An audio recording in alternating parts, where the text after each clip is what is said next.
I'm ready. I think I had a little pizza upstairs, so I'm good. Nice. Was it any of that St. Louis style pizza? You messed around with that yet? No, but it was a pizza strip. I was gonna say, do you guys ever do that thing where like you have something that you're kind of trying to preserve as a whole, like a cake, but you want a little bit of it, so you kind of like cut off a little sliver to sort of even it out, and then you got to keep evening it out. We have a leftover like homemade pizza from last night, and technically it's Kate's portion, my partner, but I'm trying to like cut off a little sliver for myself here and there.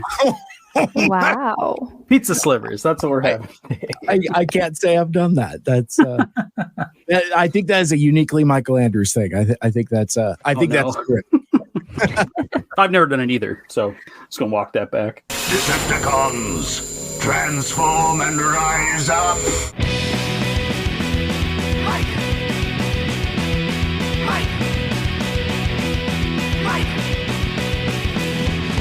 So many Mike. So many Mike. So many Mike. So many Mike. Well, hey, welcome back for another exciting episode of Two Mikes, Two Furious Animated Transformers. This is a podcast where we talk about Transformers Animated one episode at a time from two different points of view, the novice and the experienced. My name is Mike Seibert, and I have never watched Transformers Animated before this project, but joining me, as always, is the Transformers Animated serial rewatcher, super fan. Right about now, it's the Spark Soul brother. It's Michael Andrews. Hey, Mikey, thanks very much. Am I the expert here? Is that where we were going with that? I call you an expert? I think so. Me? I'm like, I got to ditch this Michael Andrews guy and start doing a podcast with Kian instead. I mean, I'll take it. Ouch, right in the soft goods. Okay. Yeah, I don't know about all that. The serial rewatcher, I think I said super fan, perhaps enthusiast, TFA enthusiast, spreading the good word of Transformers Animated. I wouldn't be doing this project if not for Michael Andrews saying like, hey, Mike, I know you like that Transformers, the movie. You really should be watching Transformers Animated because that's kind of right up your alley. Right. And I don't typically push shows and movies and content on people. I'm not that guy, but I just thought this series spoke to you, Mike, in particular, just to bring all that back to the table. Well, a season and a half in, I can confidently say you were right. You were right about me. There is still good left in me. You were right. Dies. Love it. But I mention at the end of every episode, hey, you want to be a guest on the show? Send us an email to mikes2furious@gmail.com. Well, guess what? Someone actually took us up on that offer after about a season and a half. I want to read a little bit of a very sweet and nice email that we got from a fan named Abbey. And Abbey writes, my name is Abbey, and I listened to your podcast through the summer, and I enjoyed the YouTube live stream. See also the Michael Andrews Uncontrollable Birthday live stream, which is... don't say your pick. Can we call that infamous now? It's it's transcended. I mean, it's really the J. Jonah Jameson. It's like if he doesn't want to be famous, I'll make him infamous. Truly. But Abbey writes, I want to say that it's been absolute joy having you two talk about my favorite Transformers show, especially since I often have trouble meeting people who enjoy Transformers in general. It feels like a very niche community, but you have made it feel very welcoming and inclusive to all of us. So thank you for that! Exclamation point. And Abbey writes during our hiatus, asked if they can join us for an episode, including the episode we're going to be talking about today. That's going to be obviously a Fistful of Energon. We will discuss that in due course. But then Abbey closes out by saying again, thank you for reviving a large part of my childhood by reviewing the show. Have a great rest of your day! Exclamation point. Best, Abbey. I am so excited after so much introduction. Please welcome to the show our third Mike for today, because you are Mike. Abbey is here with us. Hey, Abbey, thank you so much for joining us today. Yeah, thank you for having me. It's been great so far. So, Abbey, you had mentioned in your email that this kind of rekindled some of your fandom for Transformers, and specifically Transformers Animated. Would you like to talk a little bit about kind of basically like your Transformers fandom? Like what's ground zero? What's that lightning bolt moment that said like, I like Transformers, and basically anything else about your Transformers fandom? The floor is yours. Yeah, so it's kind of a long story. And it might be a very similar story to other people have that are my age, that are in my generation of liking Transformers, is that I think essentially what happened was the 2007 live action movie was coming out. Yes. And Go on.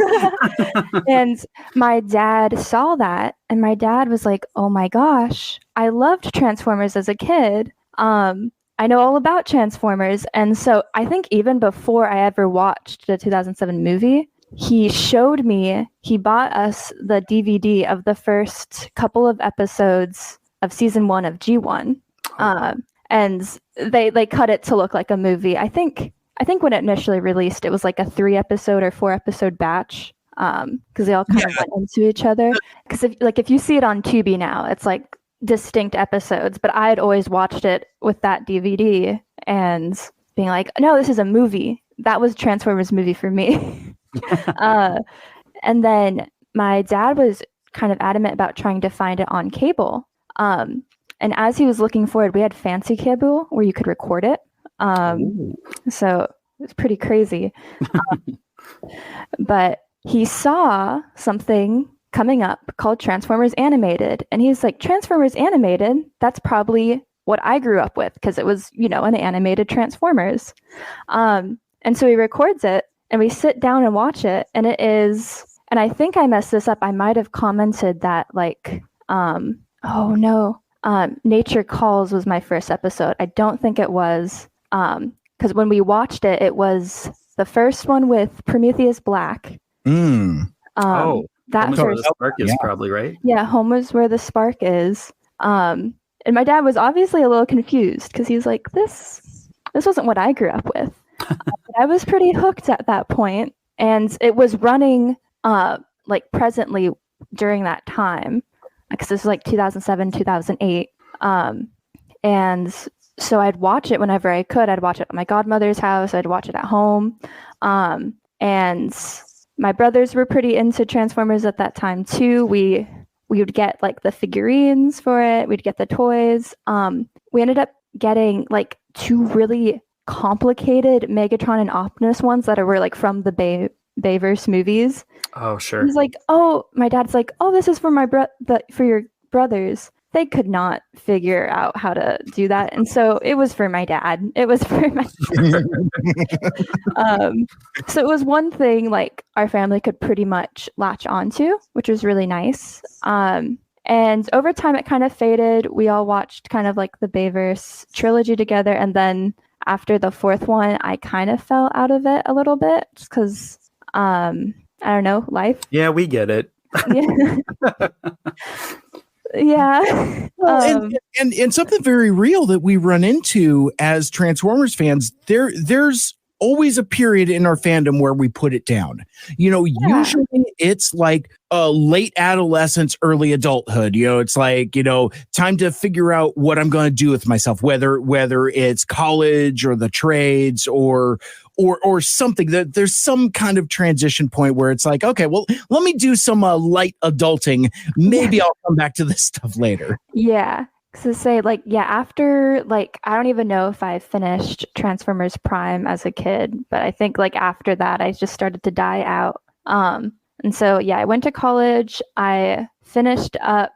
I was finishing up my senior year in college, and I had intense senioritis, and I don't know. I was looking for YouTube shorts or something. Which is a weird one. As one does. Yeah. Senior year. I know. I was like, I don't want to do work.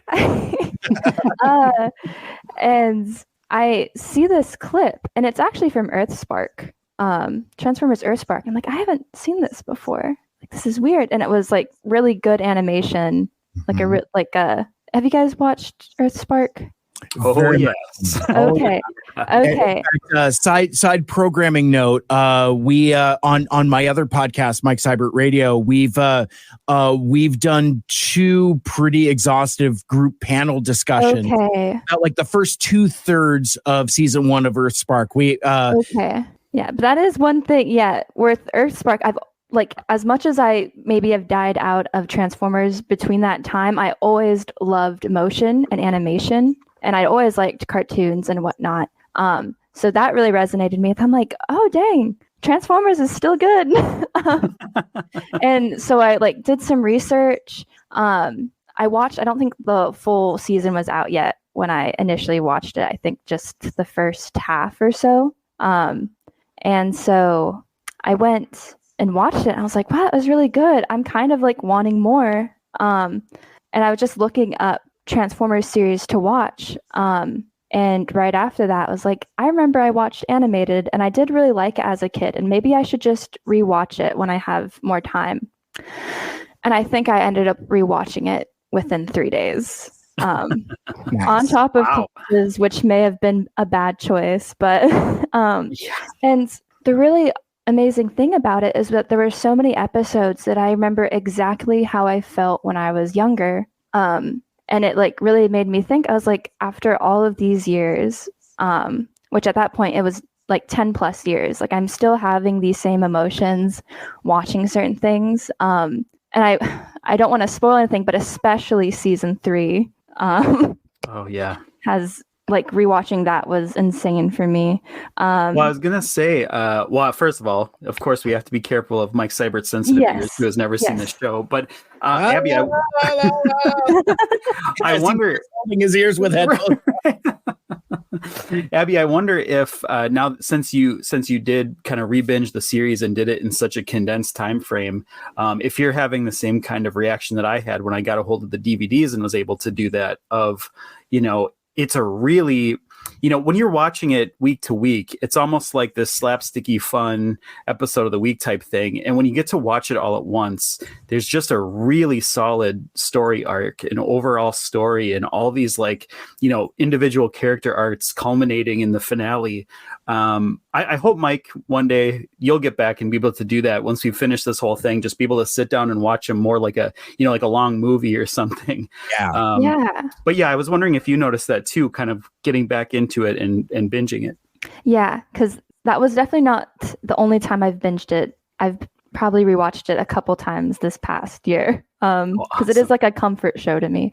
But it is very interesting, especially for that time period of I would say just cartoons in general. There is a lot of ones that are just episode by episode basis, but there's snippets in there where the plot continues. And you can see that in season 1 pretty well, where you're seeing parts of Megatron's body being discovered just as time goes on, or like him getting closer to working up a plan. And again, a lot of those in between episodes are pretty, episodic. You could probably jump to and from, but when you're watching it all at once, you're like, no, they really thought about this. This was a story someone absolutely cared about. It's a lot of, Autobots having fun, but there was definitely a lot of thought and a lot of intent to what gets written into these episodes. And I think I've always appreciated that, and it's something I appreciate a lot more rewatching it now that I'm older. Absolutely. And I'm still finding stuff every time we sit down to record an episode of this show. Not even Easter eggs, but some hint that I missed of something. We talk about foreshadowing on this show all the time, and I'm still catching foreshadowing that, when we get to Auto Boot Camp, we can talk more about it. But the fact that episode got foreshadowed at all right away at the start of season 2, I was like, my mind was freaking blown. Yeah, that's another good episode. Oh, love it. I'm looking forward to it. That's and it was funny when we started season 2, the sentiment was like, Yeah, okay, so you liked season 1. Yeah, you're hooked. Now season 2 is where it really cooks. Like that's what a lot of other fans point to. It's like, oh, you've got Fistful of Energon coming up. You got Auto Boot Camp coming up. Like even Marty Eisenberg himself, when I met him at TFCon, he's like, oh, you're in for a treat when you get to Auto Boot Camp. So I thought that was especially cool. And that's not even an episode that he wrote, which is just so it even sticks out to him as like, this is the one. Absolutely.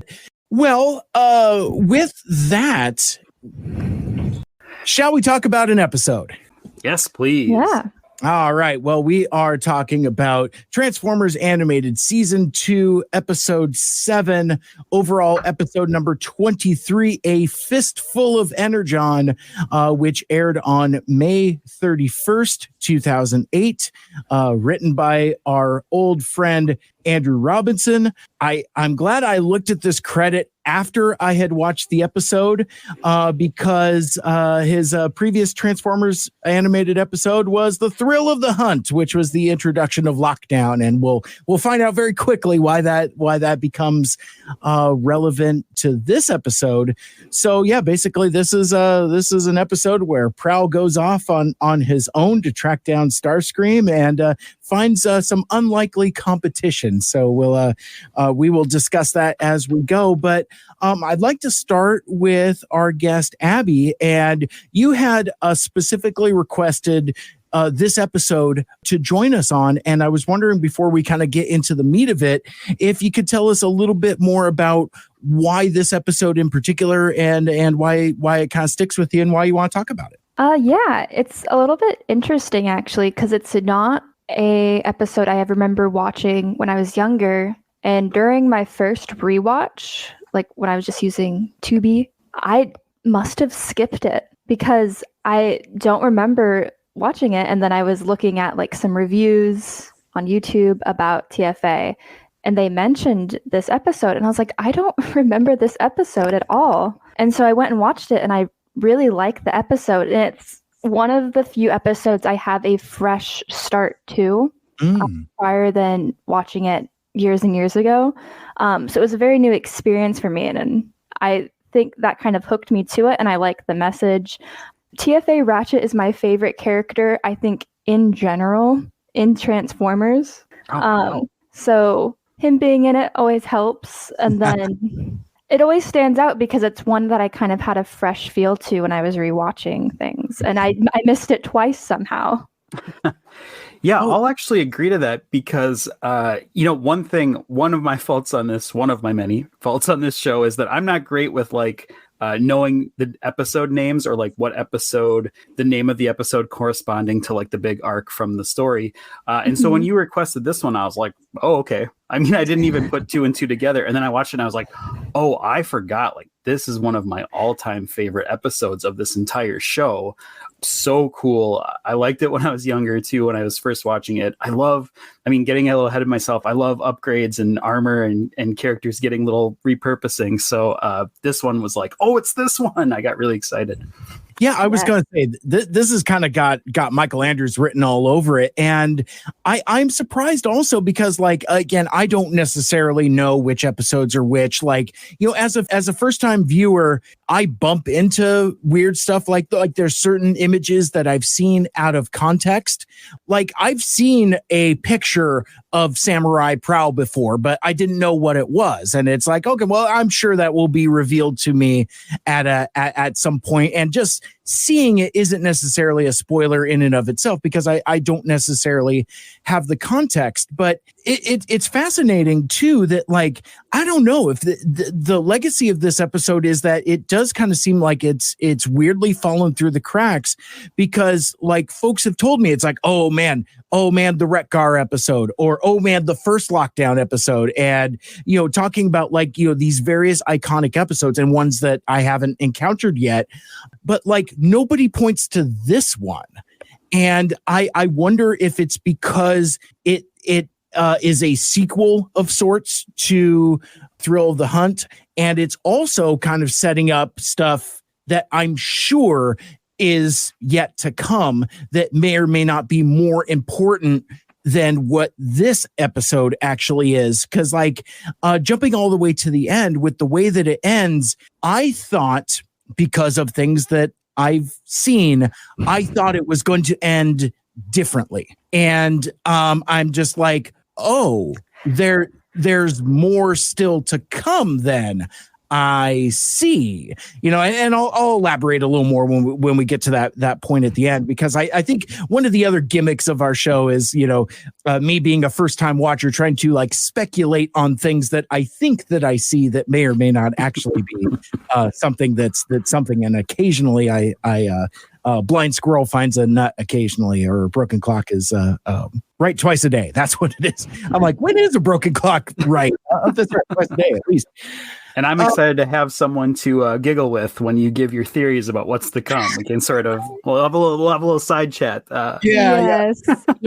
It was interesting rewatching, because I hadn't seen this one, and then it does recontextualize a few things that happen later, Absolutely. which I won't get into right now. But Well, yeah, and I was wondering too, as you were saying that, Mike, I wonder, if that'll get into your G1 score at all, because I think why this one maybe didn't come up is that it is sort of its own thing within the Transformers animated universe. It doesn't have a ton of G1 hallmarks. It has a Transformers animated original character, and even the character that it focuses around, Prowl, is a very unique take on Prowl within all of Transformers. So it probably wouldn't be a great one for people to start with. No, certainly not. And much like a lot of these season 2 episodes, they're kind of advanced level, because they're sequels to season 1 episodes. And it'll be interesting to how I end up reflecting on season 2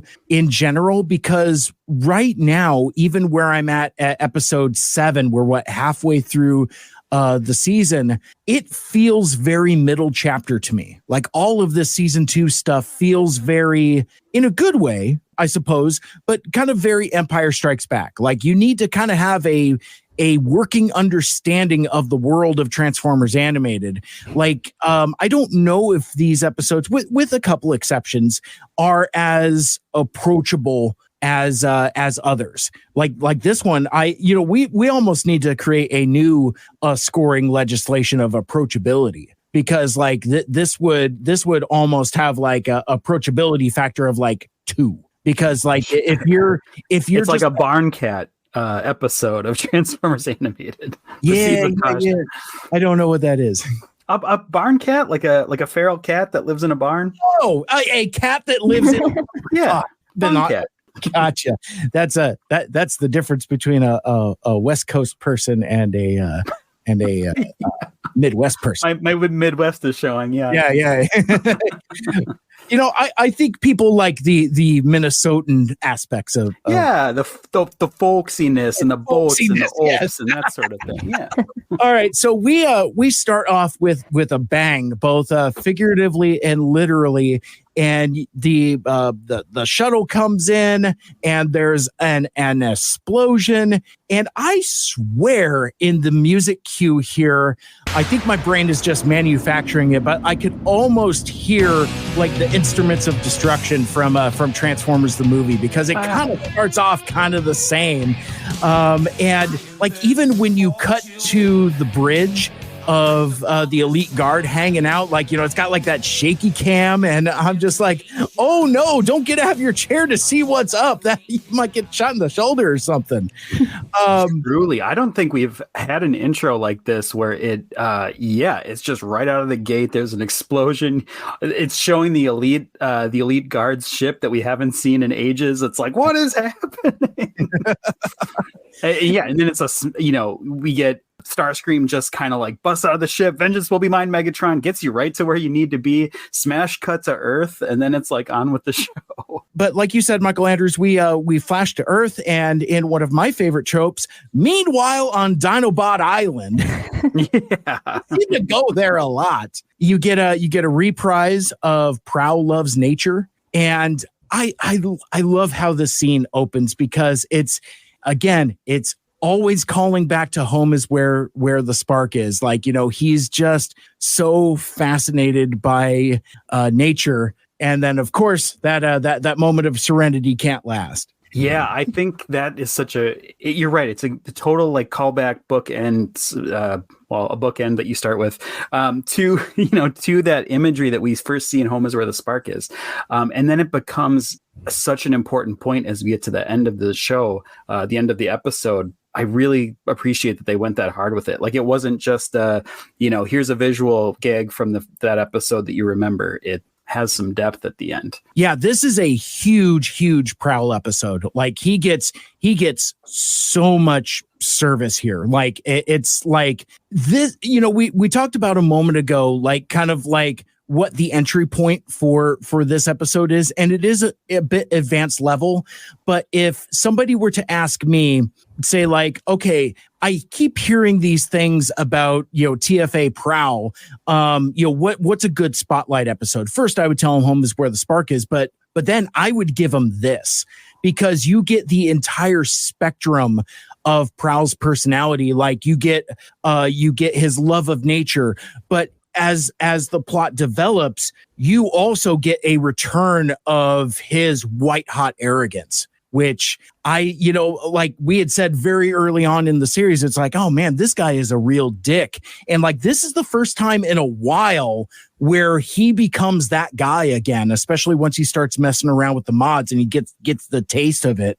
It's like, oh no, this guy is a dick when he wants to be. I think he just works hard at it to not be like that. But it's kind of in his code where like that arrogance still kind of pops out from time to time. He doesn't have an entirely firm handle on it. Yeah. And I think one interesting thing about Prowl's design in general compared to the other Autobots too is that he is, as Jazz said, he did Autobot ninja training, or I forget what exactly they call it, but like, that sounds right. He trained to be a fighter, whereas most of the other Autobots, except for Optimus, who was, part of the Elite Guard, or not the Elite Guard. Yes? Yeah, he was in the Elite Guard.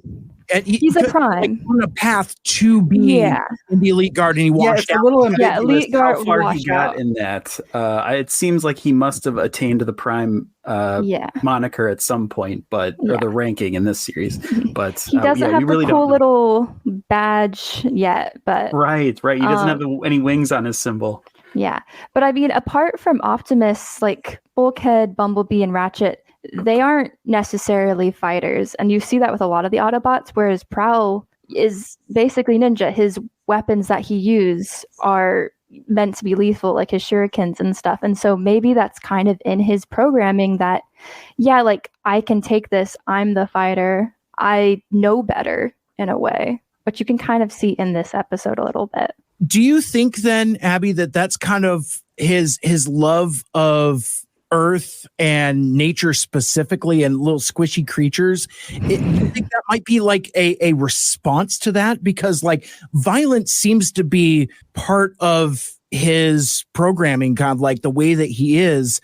I wonder if his love of nature is a way to kind of counterbalance his need for violence. Yeah. And I think, like, again, it kind of goes into like the ninja trope as that, they're lethal, but somewhat gentle. And I think he kind of embodies that really well, where he's trying not to do harm to the wrong people. And like all the harm he does is meant for Decepticons or for bad guys. But I think we see in this episode how he can be blindsided by that and forget his love of nature. And so it's kind of balancing those two, it seems, in a lot of this episode, which I really enjoy.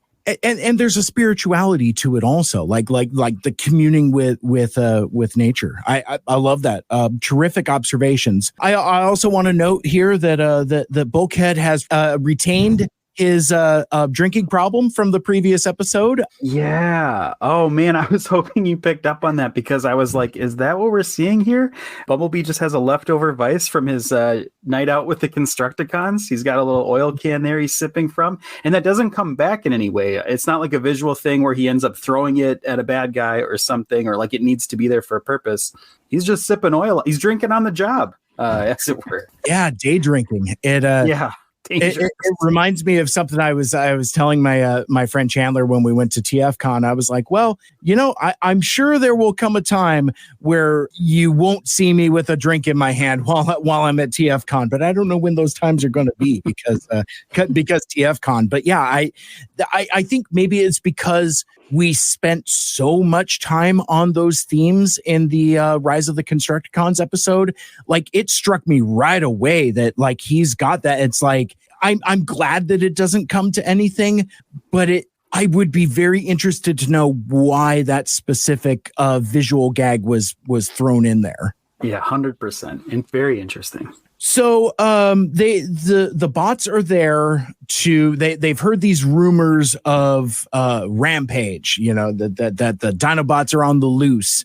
And this kind of starts off as a reconnaissance. And that's kind of where like the, Prowl just kind of watching this nature. They're also, on the hunt for Dinobots. But like, just as Prowl's serenity is disturbed by Bulkhead's clumsiness, it's like, hey, well, I'm starting to think those reports of rampages were nothing but exaggeration. Bam, here comes the man himself. Here comes Grimlock, and he is rampaging. He seems to be disproportionately upset. But the thing that I also found fascinating here is that Prowl, more than the other Autobots, really seems to feel a connection with the Dinobots, and Grimlock specifically.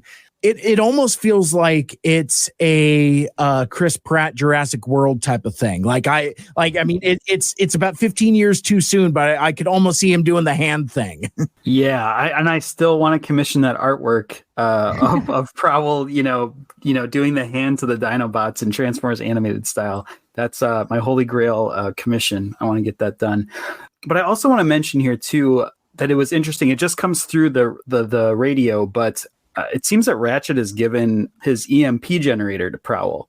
We're not taking any chances, Prowl. That's why I had Ratchet lend you his EMP generator and those stasis cuffs. And Abbey, as you're a big fan of TFA Ratchet, I was wondering if you found that kind of an interesting choice for him to have done, because it kind of struck me as like, we've seen it be such an important tool and Ratchet have such a connection to it and carefulness with it that he, passed it off to Prowl. Did that jump out at you at all?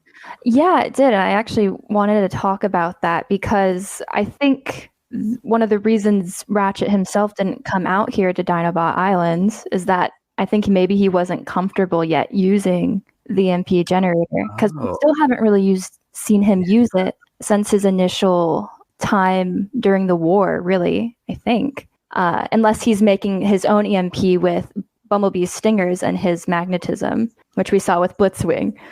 Right. Because, I was going to say, it's like we see him use his magnet powers all the time, especially when in tandem with Bumblebee, but not for my eye and recollection. I don't think we've seen Ratchet use the EMP generator, and he still has the scar on his arm. Yeah, so I think there is still maybe like a mental block for him for using it, even if it is for medical reasons. And so I think the next best person he knows and also has kind of a soft spot for the Dinobots is Prowl, because I wouldn't trust Bulkhead with the EMP. I think he would mean well. I think he's just a little clumsy. But 100%. I think it was a way of Ratchet saying, I think you were responsible to have this, which in a way kind of gets proven wrong during a majority of this episode. But I think within this scene, we see him use it. And I don't know if we want to kind of get to this, but Ratchet even calls him, oh, you're doing it like a born Metabot, when he is actually performing medical attention to Grimlock. Yeah, he's proud of him. Nice job, kid. Just like a born Metabot. Yeah. Yeah, I think that's such a good take on it. I guess I didn't even come to that, but that's a good point. It's almost like Ratchet's using the EMP generator as a teachable moment, which I think is kind of interesting because we often talked about in season 1, if you get in trouble, your teachable moment is you have to go train with Prowl. So it's kind of funny that Prowl is now it has to go train with, has to go train with Ratchet. Mm-hmm. I think another interesting part about this scene is that we see Grimlock revving up to potentially hurt this nest of little chicks. And you see Prowl kind of have this moral dilemma of he doesn't want to hurt Grimlock, but he also doesn't want those chickens to get roasted, those little chicks to get roasted. Yeah. And so you see him have this moment where he does use the EMP to incapacitate Grimlock, but he doesn't feel very good about it. Bulkhead's even like, oh, you nailed him pretty hard. And he's like, well, I didn't want to. I had no choice. But he felt like he needed to. It was whatever it took for him to protect the nature he loves. Yeah. And that's a trope that kind of continues throughout this episode, both in positive and negative ways, this perspective of whatever it takes. Like that becomes thematic as we go. I also want to note, I wrote in my notes in all caps, not the cute little chubby birds. Exclamation point. I felt some true peril there. But Abbey, you're absolutely right. Like Prowl feels genuine remorse on having to use the EMP generator on a raging Grimlock there. Yes. Yeah. I don't know if you want to bring this up, but I did have sort of a cringe moment because this is like a good scene to show you right away what the nature of the EMP generator is, right? Like we see what it can do. We see it has the potential to go too far, but ultimately it's a medical tool that's it's like somehow like morphine and a local anesthesia.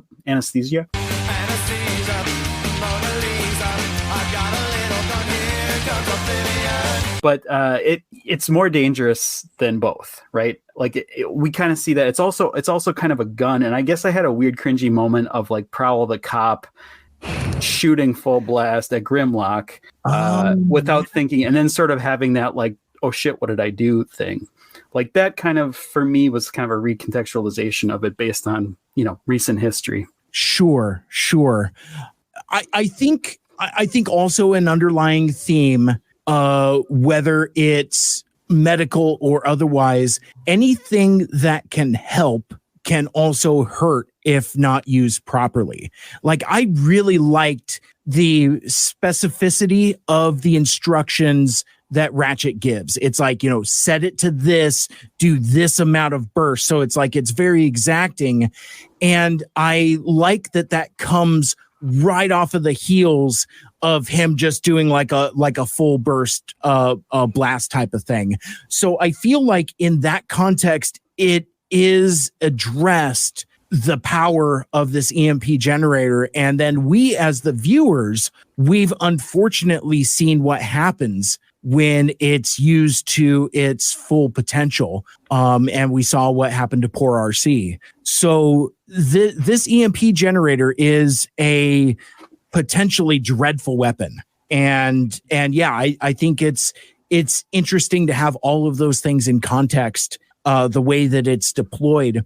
I would also say, and it kind of goes without saying, but I also appreciate, the fable of the thorn in the lion's paw. It's like, again, it's a kid show for kids. So like, if this is somebody's first interaction or telling of that fable, that's fine. Because like, again, children's cartoons become foundational. So like, I like that it's not just Grimlock just being like an unhinged maniac. There's a specific reason for the rampage. And I like how it gets resolved. Yeah, totally. I also just really like the instructions that Ratchet gives to Prowl, because it kind of struck me as like that Star Trek version of sci-fi where it sounds right. It sounded like something very conceivably real. But it's just like sci-fi sciencey enough to be like, yeah, if you dissected it, it's probably a lot of like made up terms and jargon. But I believed it in the moment. I had no problem with it. It's nice to see Ratchet. I feel like we don't get to see him do a lot of his medical practice, especially since we have Sari's key at this point in time. But it is nice to see that, like, yeah, this guy is, an old Metabot, but he still has some of that expertise. And even if he's not there, he can help kind of go through some of these practices. We don't see a ton in the so far. Yeah, that's funny because I just listened to Thew's reviews, I was watching his Baypro, where he dissects some of the Bayverse toys, and he did like a whole thing on Ratchet. And Ratchet in the live action movies is like my favorite character, but he was bringing up how like that character doesn't get a lot of screen time, and it's probably because people don't really want to see these bots getting repaired. Like, we're more interested in the action of them getting like torn apart and punched and beat up. We're not really interested in like putting them back together. So maybe that's a similar thing that's happening here with TFA Ratchet. Well, and I think we come on a really good point here too, with not as much for Ratchet to do and a reliance on Sari's key, because Prowl even makes a remark about the EMP generator. He says it's more useful than I thought.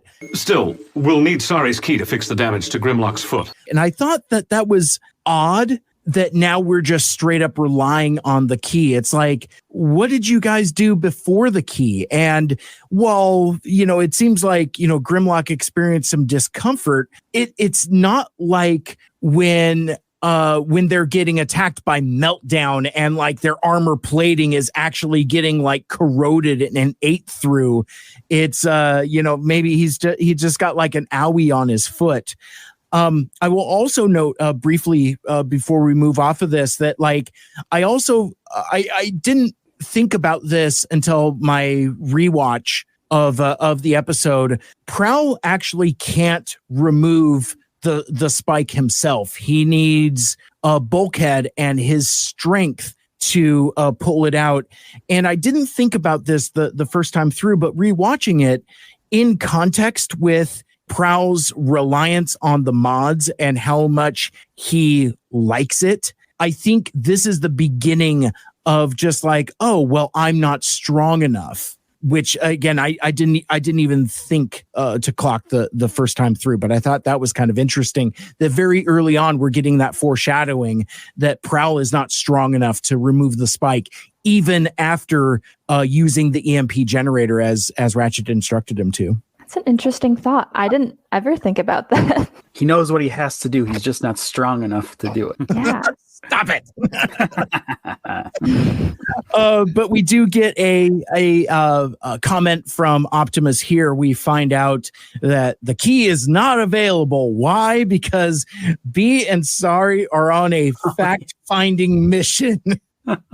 Yeah, I thought that was such a good joke. What is it? What do they call it? It's like the five banners over Cybertron or something like that, or like Detroit, or what is it? Yeah, definitely not Six Flags. No, yeah, right. They couldn't get the rights to use that. Yeah, it's 5 banners. Yeah, 5 banners, Roller Coaster Kingdom. There it is. Roller Coaster Kingdom. Come on. And I mean, Optimus is okay. So a couple things. Optimus is not a dummy. I think there is a part of me that thinks he's just going along with it to be nice. Like, they're selling it. Oh, it's like, oh man, Optimus, we got, I think maybe there's an Allspark fragment over here at Check's Notes, 5 banners, Roller Coaster Kingdom. We should go investigate. And Sari's like, yeah. And especially like the big King Kong roller coaster. We especially need to check that one out. Yeah. Right? And there's a part of me that thinks that Optimus just kind of like has side eye and he's just like, you kids have fun. Right. Yeah. He's a good leader, right? He knows when they need a little time off. He probably knows very well when Bumblebee needs some time off after having worked with him for a billion years or whatever on Space Bridge Cruise.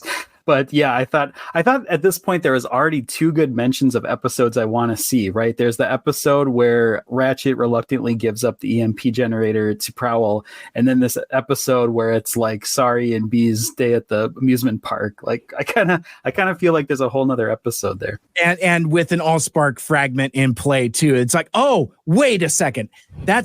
I'm going to throw this out here for nobody except for myself. That's how you get TFA rails. Like, you get so Rails is from like the Ron Friedman script of Transformers the movie, where basically like it's this triple changing train bot that changes from one kind of a train to another kind of a train into like a snake. So like I would like to see a roller coaster become like this Allspark fragment fueled snake monster thing that B and Sari have to combat. That's an episode.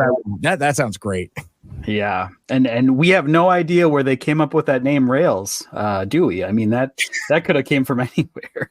Right. Yeah. But anyway, I get back to the show. Let's focus up.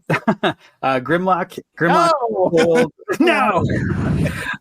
We get a transmission from Ultra Magnus. This is another one of those great, like the action just rubs up against the next action right where you need it. We learn it's been a week since Starscream escaped, but they couldn't contact anyone because someone stole their tachyon transmitter. And then, Mike, I know you were relishing this moment. It was the Megatron. Who, me? He literally says that. He's like, Now I wonder how that could have happened. Smirk. Yeah. he's such a stinker. I love it. Right. So he orders Lugnut to put out a bounty on Starscream. He's pissed. I mean, I think this is really interesting because Megatron's always kind of treated Starscream in all other Transformers properties, sort of treated Starscream like an annoying gnat. And here he's pissed. He is mad about those shenanigans of the multiple assassination attempts by immortal Starscream. Well, yeah, and he's genuinely mad to the point where he's bestowed a new title on him. He's like The traitor Starscream. It's like that's like his official name now because he refers to him that way multiple times. He's like, oh, the traitor Starscream, this and that, the other thing, the traitor Starscream. Yeah, that's a very Trumpy move, sort of giving him this title that he constantly calls back to. The traitor Starscream. Never been a bigger witch hunt, cyber witch hunt. Witch hunt. So speaking of the cyber witch hunt, Prowl goes back to with Bulkhead to the Autobot ship, and they think it's like, well, wait a minute, maybe we can find Starscream. But perhaps Teletran 1's more sensitive scanners would be able to pick up his signals. We could send up a probe from the ship. And so they launch out this a very G1 looking Sky Spy, and I put in my notes Star Trek communicator sound because it does like the. Oh, that was pretty cool. Yeah, well, I mean, right, coming off of I was already getting the Star Trek vibe just from Ratchet and the sciencey speak, and then I got the actual sound effect in there. I liked that. I appreciated it. So apparently this Allspark fragment is on Michael Andrews' very favorite destination ever. It's the moon. Yeah. The Allspark fragment is on the moon. I hope we get to see the dark of it. Stop it. But we I mean, jumping ahead a bit, we do see that you see the wreckage of the Decepticon shuttle looking very Dark of the Moon-esque. I do like how they go to this moon ship about as often as they go to the undersea base in G1. It looks very similar the way that it's like half in and half out. I thought that was kind of interesting. But like I love this interaction between Prowl and Bulkhead because it's like, oh man, he's on the moon. Prowl's like, well, we could probably catch him in the little escape shuttle, but Bulkhead is like, well, man, all we got is the EMP generator and some stasis cuffs, and I'm like, what kind of kinky stuff are y'all into? but we have stasis cuffs. But you get the beginnings of Prowl's arrogance re-emerging here. It's percolating. He's like more or less kind of acquiesces to Bulkhead, so we think. And as Bulkhead is trudging up the hill, it's like, oh man, you really got me going there for a minute, good buddy. And Prowl takes off. Stuff. Yeah. With that scene, like with Bulkhead and Prowl in the ship, you get it where Prowl's kind of like, are you seeing what I'm seeing? And Bulkhead's, not quite getting there. What are you reading? And throughout the scene, you're like, okay, well, Bulkhead's like, he's a little slow, he's a little klutzy, but right when Prowl's like, oh, yeah, we could go up there, he's like, do you have any common sense? To where it's like, right. Bulkhead might lag a little bit behind, but he's pretty level-headed in terms of, this is Starscream we're talking about. We shouldn't do this alone. We need backup. And in a way, like, I was convinced that that Prowl wasn't going to go up there. And then you see the little ship take off and you're like, oh, wow. He didn't listen to Bulkhead. Well, yeah, and to both of your points, I think we're also seeing how addicting that EMP generator really is. It's sort of got a One Ring type of vibe to it of like, you get a little flavor for it and it's like, oh, I want to use that again. And I wonder, going back to that scene where he actually operated on Grimlock, I wonder if that isn't part of it. Like, I wonder if he hadn't performed a procedure on Grimlock, if he'd have that addiction. Because I think he was pretty scared of the EMP generator when he first hit Grimlock with it and knocked this dinosaur out cold.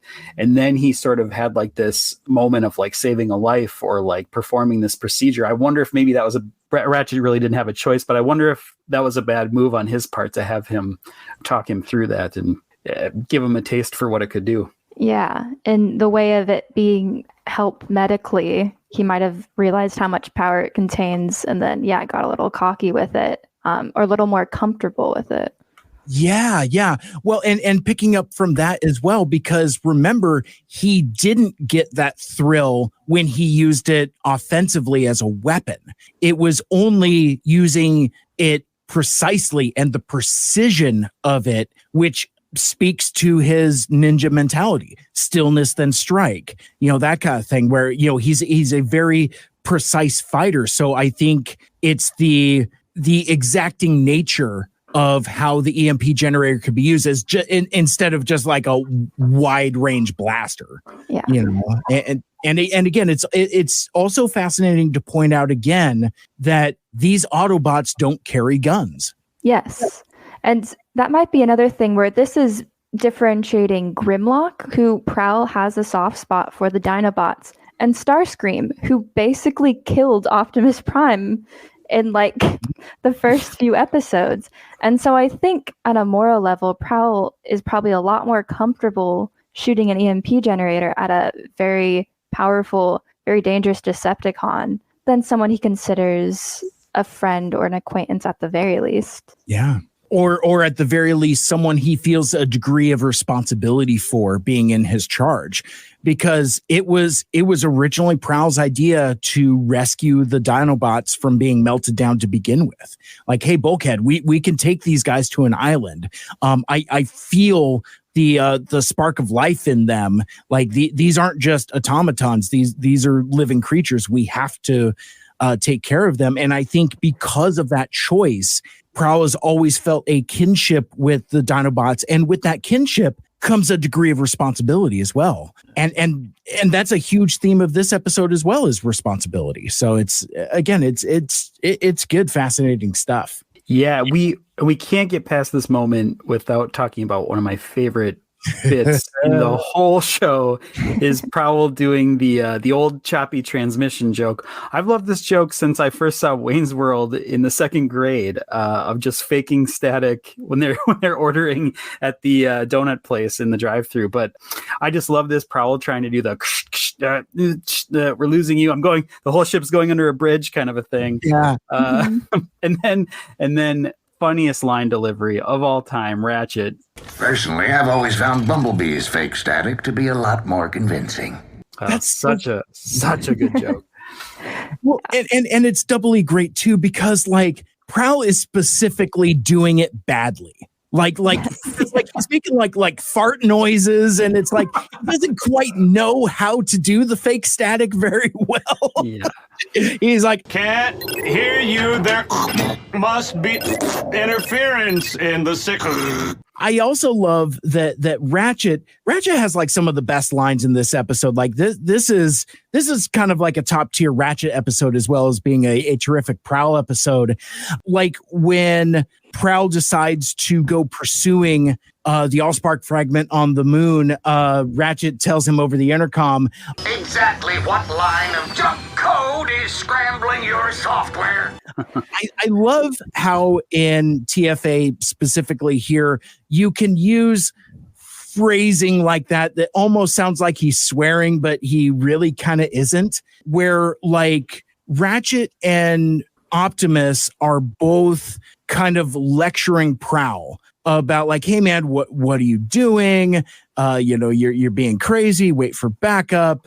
And Prowl says like, no, this mission is for like a single stealthy recon person, i.e. me. But it's here that Ratchet starts to realize the enormity of what's happened. Like we've been talking about already, because Optimus doesn't get it. He's like, what's gotten into him? And Ratchet's like, oh man, here we go.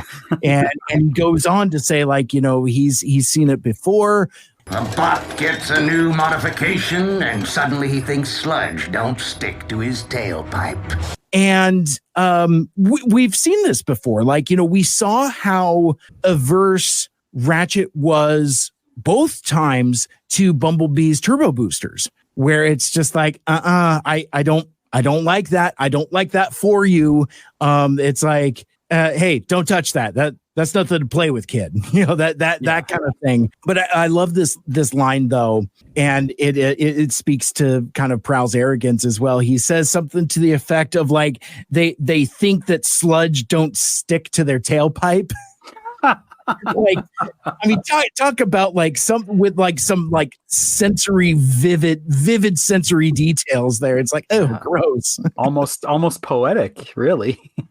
Yeah, it's like he thought about that one for a few. Yeah, so Prowl's searching the abandoned ship for whatever he can find, and he finds Starscream. Yeah, we're throwing it back to 2007. It's Starscream! Yeah. It's Starscream!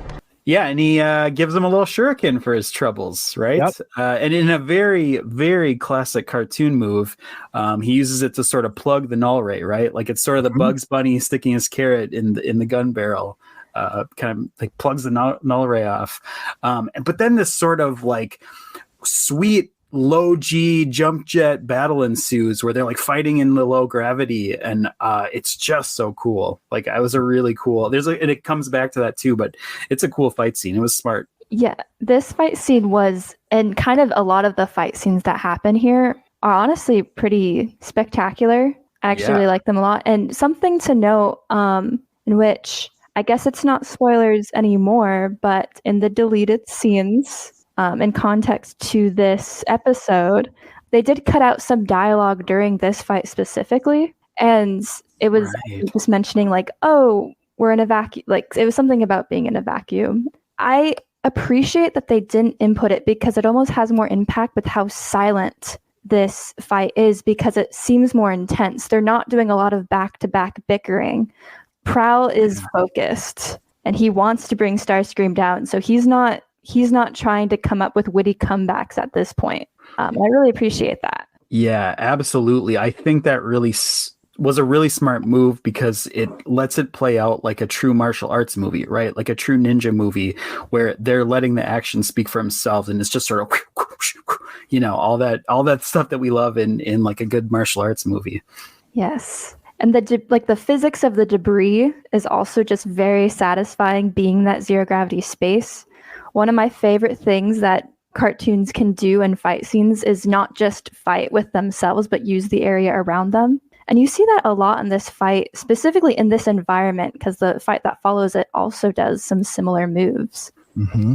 Yeah, they really know, the animators really know that they're in a low G, zero G environment, and they're kind of like playing off of that. And I guess, Abbey, because I feel like I need to ask everyone this question, are you a Gundam fan at all, or do you watch any Gundam anything?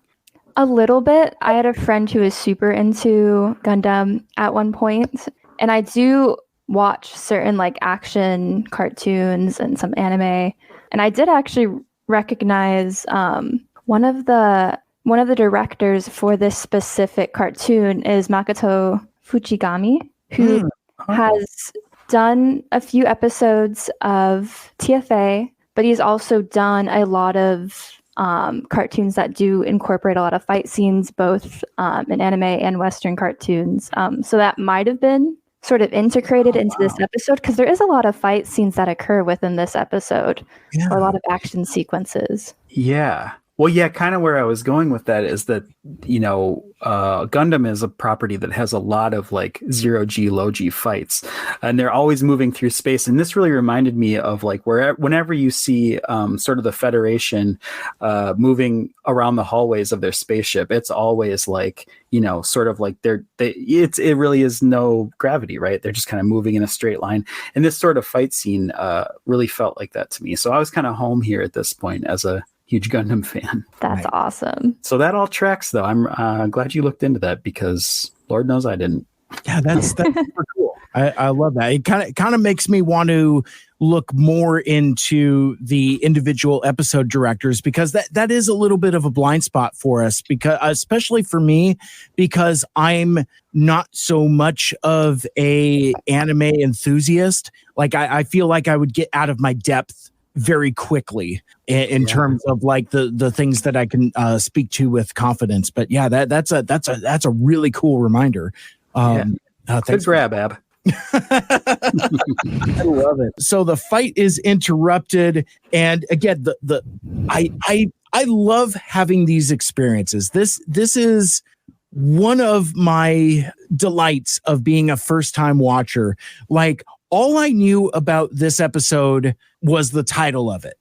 And the cool part about watching on Tubi is that oftentimes the thumbnails are so innocuous that it doesn't give away anything. Like famously, during our episode on Headmaster, I had no idea that there was a gremlin man called the Headmaster.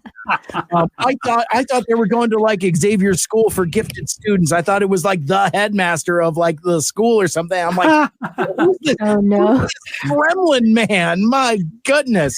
But anyway, so point being, like, despite even the title, I mean, I knew that there was going to be something vaguely Western themed, but I didn't realize it was a lockdown episode.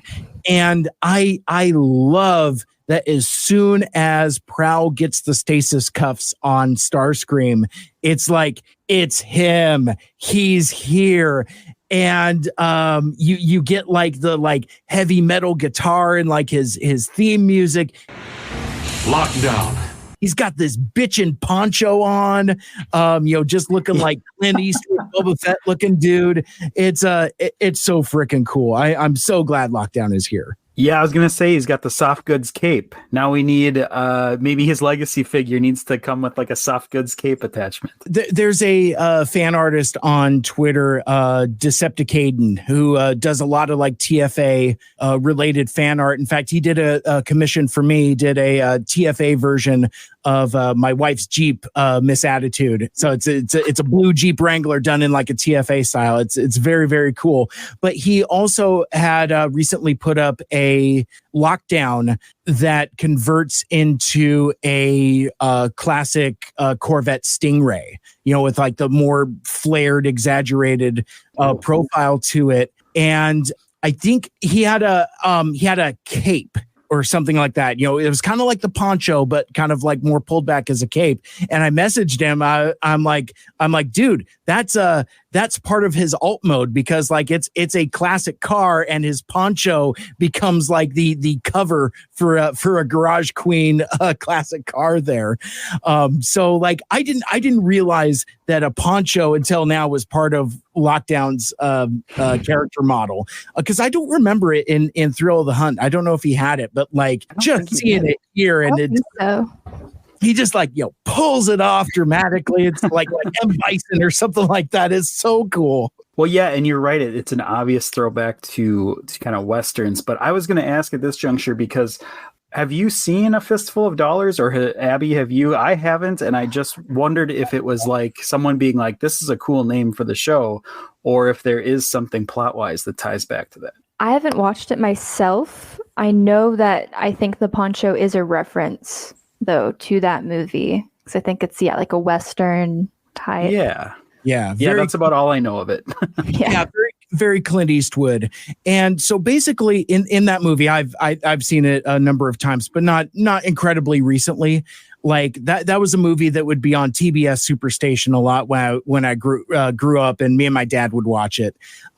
He's a huge Clint Eastwood fan, so it's like, Fistful of Dollars, For a Few Dollars More, The Good, Bad, and the Ugly, a lot of that, and Lockdown does take a lot from that kind of visual cue, but yeah, like plot wise, this doesn't necessarily relate, but it has kind of like the general feel of a bounty hunter type of story, and what happens when a bounty hunter has like the same purpose as your good guy coded characters. So that's a relatively common trope in some of those westerns, for sure. If not specifically Note Perfect with For a Fistful of Dollars. Yeah, that trope I picked out, that is one I love. And I guess while we're talking about... Yeah, you're right. Right, yeah. And I guess while we're talking about Lockdown's design here, I probably brought this up on the Thrill of the Hunt episode. Maybe I did, maybe I didn't, but I just want to bring it up again because I love that Lockdown's insignia is like the blacked out rub sign. I just think that's so fucking clever that it hurts. Like, I just think that's a genius visual thing. Absolutely. Yeah, it's one of my favorite things. And I remember that boosted my G1 score for that particular episode pretty substantially. So I mean, that's a better mercenary symbol than they've ever come up with. Really, is right. Just having this sort of like darkened silhouette. I think including the actual mercenary symbol, which is kind of dumb. I mean, yeah. I don't know if this is provocative to say, but having a mercenary faction is dumb. In fact, right.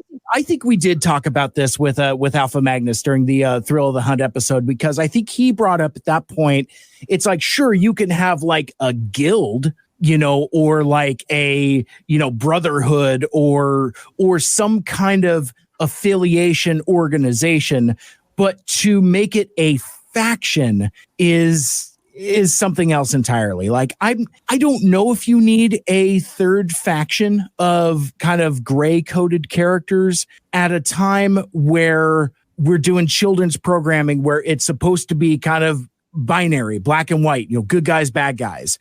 And like, I think it muddies those waters if you make your outsider freelancer characters specifically affiliated. 'Cause like, yeah.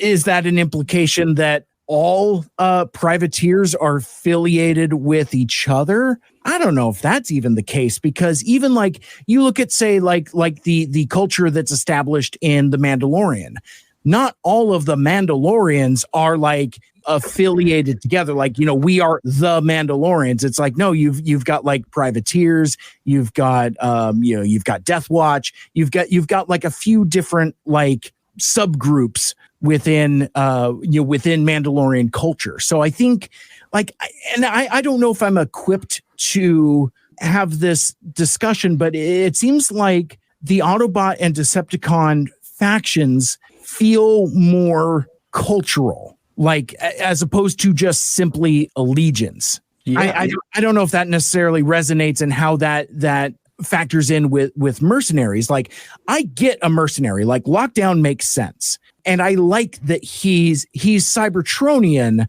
but he sees his own path, for profit and modification and all that, and doesn't necessarily go down with the cause. What we see with coded Autobot and Decepticons is like, regardless, they're in for the cause. Yeah, well, I think, as a smaller stake, just the one thing I do know about the bounty hunting mercenary profession is that it's sort of covert, and you don't usually go around brandishing a special symbol that says you're, a criminal.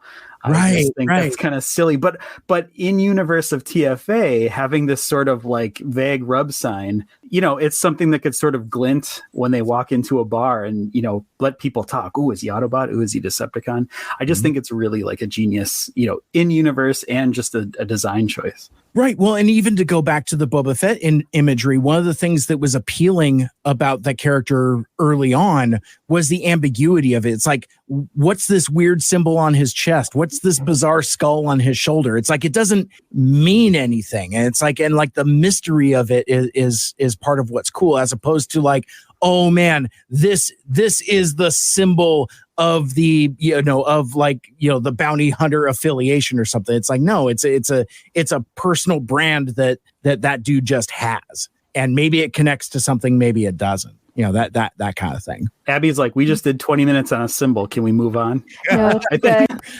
we're still at Lockdown has just now made his appearance, and much like Limp Bizkit, he's got a chainsaw.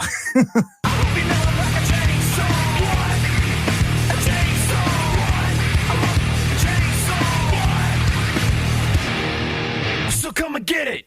Yeah. That thing is cool. I love seeing it in use later on, but yeah, it's a cool little device there. So yeah, this little kerfuffle breaks out, and in this Starscream escapes the stasis cuffs, and this is where like a little truce breaks out. And I thought this was very interesting because that it's Prowl's idea for this truce. I thought for sure that would have been a little dark side thing from Lockdown of like, well, why don't we team up? But actually Prowl's the one that brings it up. And prior to that, there's this during the low G scuffle between Prowl and Lockdown and the chainsaw. But there's this piece here with Starscream, who's watching them very slowly fight. And he has this remark here. He's like, I'll rust before someone wins, and I'm gonna vacuum. Yeah. I like that. And that calls back to, I think, Abby, what you're alluding to, like the cutout scene there. There's a little vacuum banter. There's some vacuum legislation that went a little too long, apparently. Yes. Mm-hmm. I think one interesting thing between the two fights that happen basically back to back is that in the Starscream versus Prowl fight, Prowl is very methodical. He uses all of his upgrades, essentially. He uses shurikens. He uses his, his little jet boosters. Mm-hmm. Yeah, jump jets, I like to call them. Jets. He uses his hologram to deceive Starscream, and then at the very end, he uses the EMP to basically knock him out. During the Lockdown fight, it's a very different fight. The only upgrade he uses is the EMP generator. And this is after kind of them throwing hands a bit more. It's a bit more of a physical fight. Yeah. But at the end of that fight, he just starts blasting, kind of not precisely. He just starts going on it, which is kind of an interesting difference between that very methodical use of upgrades versus just kind of trying to get it over with almost. Yeah, it kind of, I need to do this. It's my job here. It did remind me of, when we see Obi-Wan in episode 3, he without his lightsaber and used the blaster, the very unelegant. So uncivilized. To finish off General Grievous. But it did, that was kind of played for a funny moment in Revenge of the Sith, but it was jarring and sad to see someone who comes from a culture of hand-to-hand combat and sort of thoughtful, methodical, as you were saying, a fighting style, just be like gun. Yeah. Well, and that jumping way ahead, that definitely comes into play also as we see the degradation of Prowl's precision.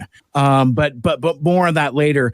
I did also want to call out that the weak sauce stasis cuffs that they had, Lockdown is just straight up like, hey man, what kind of stasis cuffs you packing? He shouldn't even be able to move. And I wanted to pick that apart for a sec too, because it's like, are they defective stasis cuffs? What does allow Starscream to get out of these? Because we saw what they did to Sentinel. We know that stasis cuffs are no joke. But he escaped from the airship too, and he was in stasis cuffs, so they're not working on him.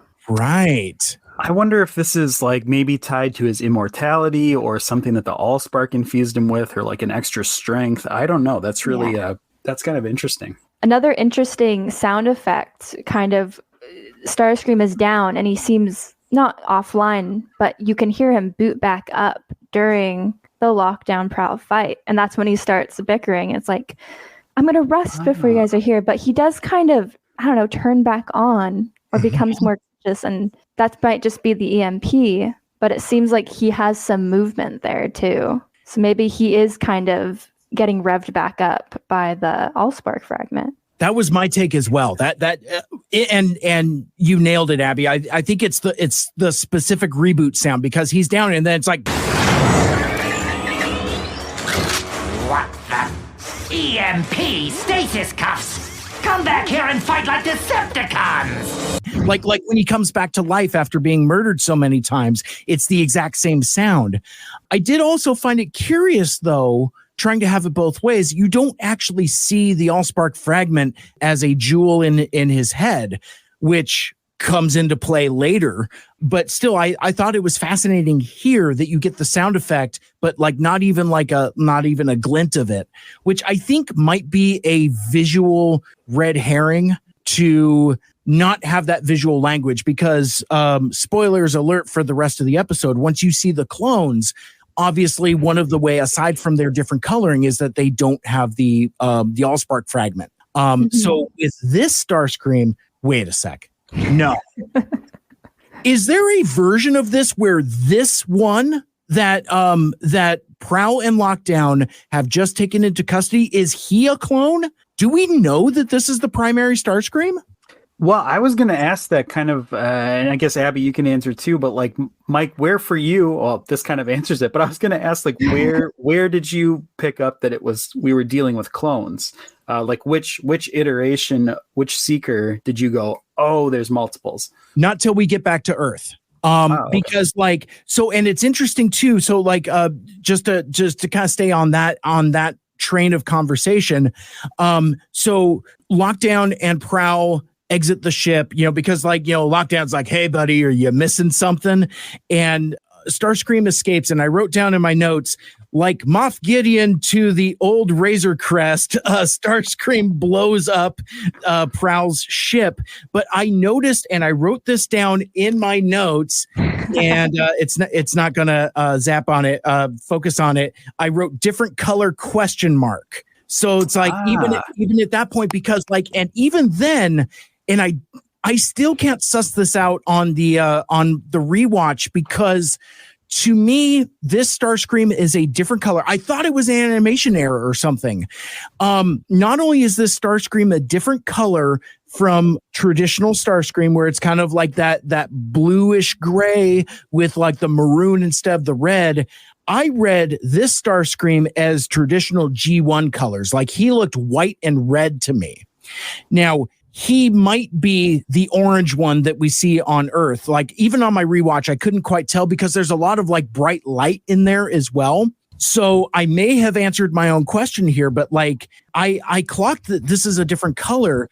But even then, I thought it was like an animation error. I didn't realize we're dealing with clones yet. Well, and I think both of those things, if I may, both of those things kind of lend themselves well to hand-drawn animation or the style of this show, right? Like they were almost playing on the fact that cartoons, they don't always carry over like those, like with Sari's pigtails when they get chopped off, right? And they come back around later, they've just grown back. They don't usually follow through with those things. So it didn't startle me that Starscream didn't have his fragment piece. It didn't startle me that the reds were off or that the color was off. This just spoke like, oh yeah, someone got a little lazy on the painting sort of thing. So it's almost like they were playing with that trope of animation to further this mystery along.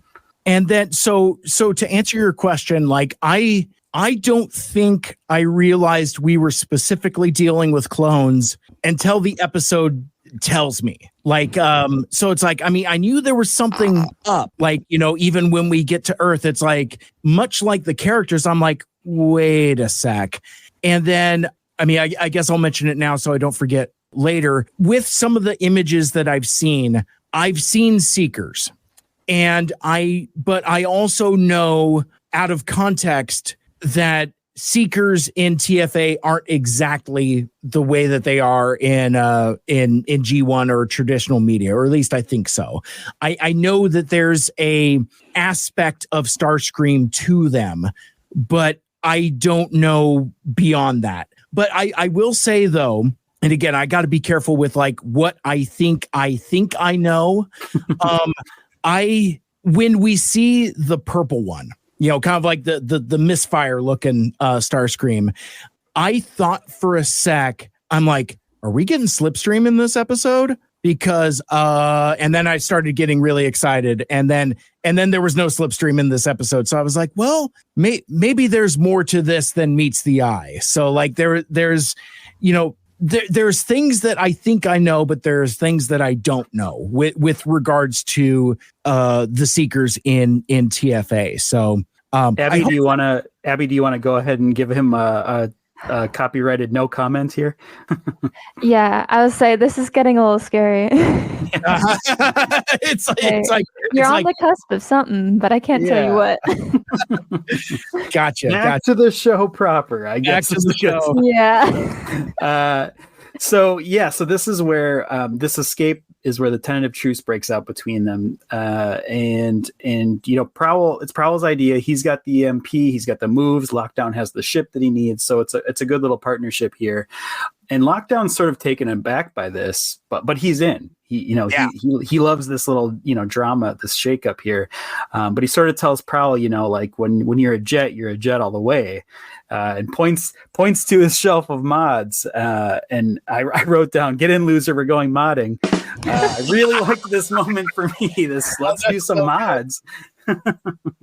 Oh, that's so good. I also like that Lockdown has like such a cool ship. It's almost got like a Predator 2 vibe to it. He's got like skulls and stuff on the shelf. It's like, in addition to all the mods, he's got like no shortage of trophies, ones that he could use for modification, but then also some just for fun. Like, I'm sure that skull that's sitting on his shelf is just fun, unless that's like a backwards bludgeon reference or something. I don't really know. But like you said, Michael Andrews here, that this is where you get like Chainsaw versus Shield. And, Lockdown is super into it. He's like, but since you like my trophy mods so much, why not take a few more and do the job right? But like, I was not prepared. It's like I see him holding the helmet and I'm like, wait a damn minute. Because again, like, I don't know why I've thought to disclose things that I think I've seen, but like, again, I've seen Samurai Prowl, but I just assumed that was like, I don't know, like a season 3 thing or something like that. I didn't think it was just going to be like in this weird ass mid season 2, just kind of like this bounty hunter story. But I'm like, all right, well, if this is how we get Samurai Prowl, I guess I'm here for it. But like, I like this little bit of samurai kung fu Far East music. That there's like definitely a noticeable woo as he puts on all of his samurai garb. Yeah, I was gonna say I think Abbey, be careful around this, but that moment that he catches the helmet and gazes at it, it's kind of iconic with things to come. Yep. Yep. No comment. She's like sips tea. No. I love it. And obviously, we use a video conferencing to record the episodes.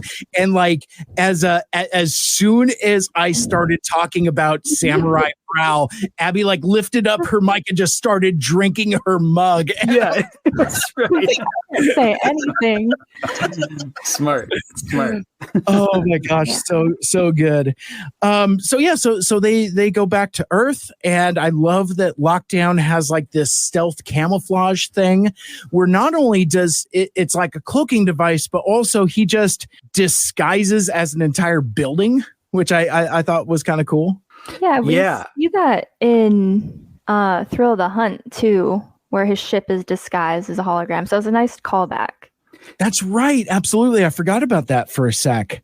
Well, it's actually it's really cool because when everyone's trying to hunt down Lockdown's ship, Prowl's the one that figures out that it's like a hologram and kind of pieces it together. He's using those blueprints to be like, hey, that building's not supposed to be there, kind of a thing.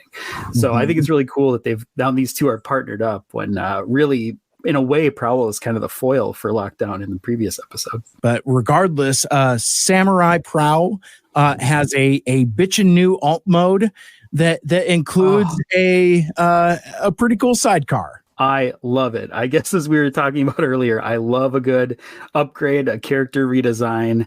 And I don't know, I guess now's a good time as any to talk about it, but this is another one of those moments where like I had like, they're not going to make a toy of this, right? Like they can't make a toy of this. Or I sort of had that about this entire series. I was like, this show's not even going to have a toy line. They can't even make toys of this.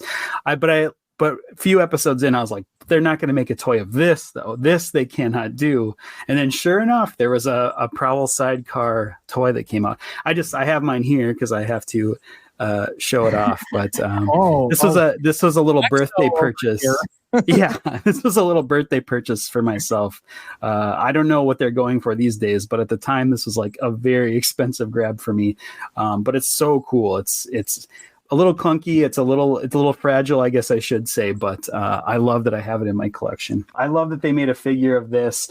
And I saw too that the new Legacy collection toy has someone made a third-party upgrade kit for that figure too, with the sidecar that turns into the armor.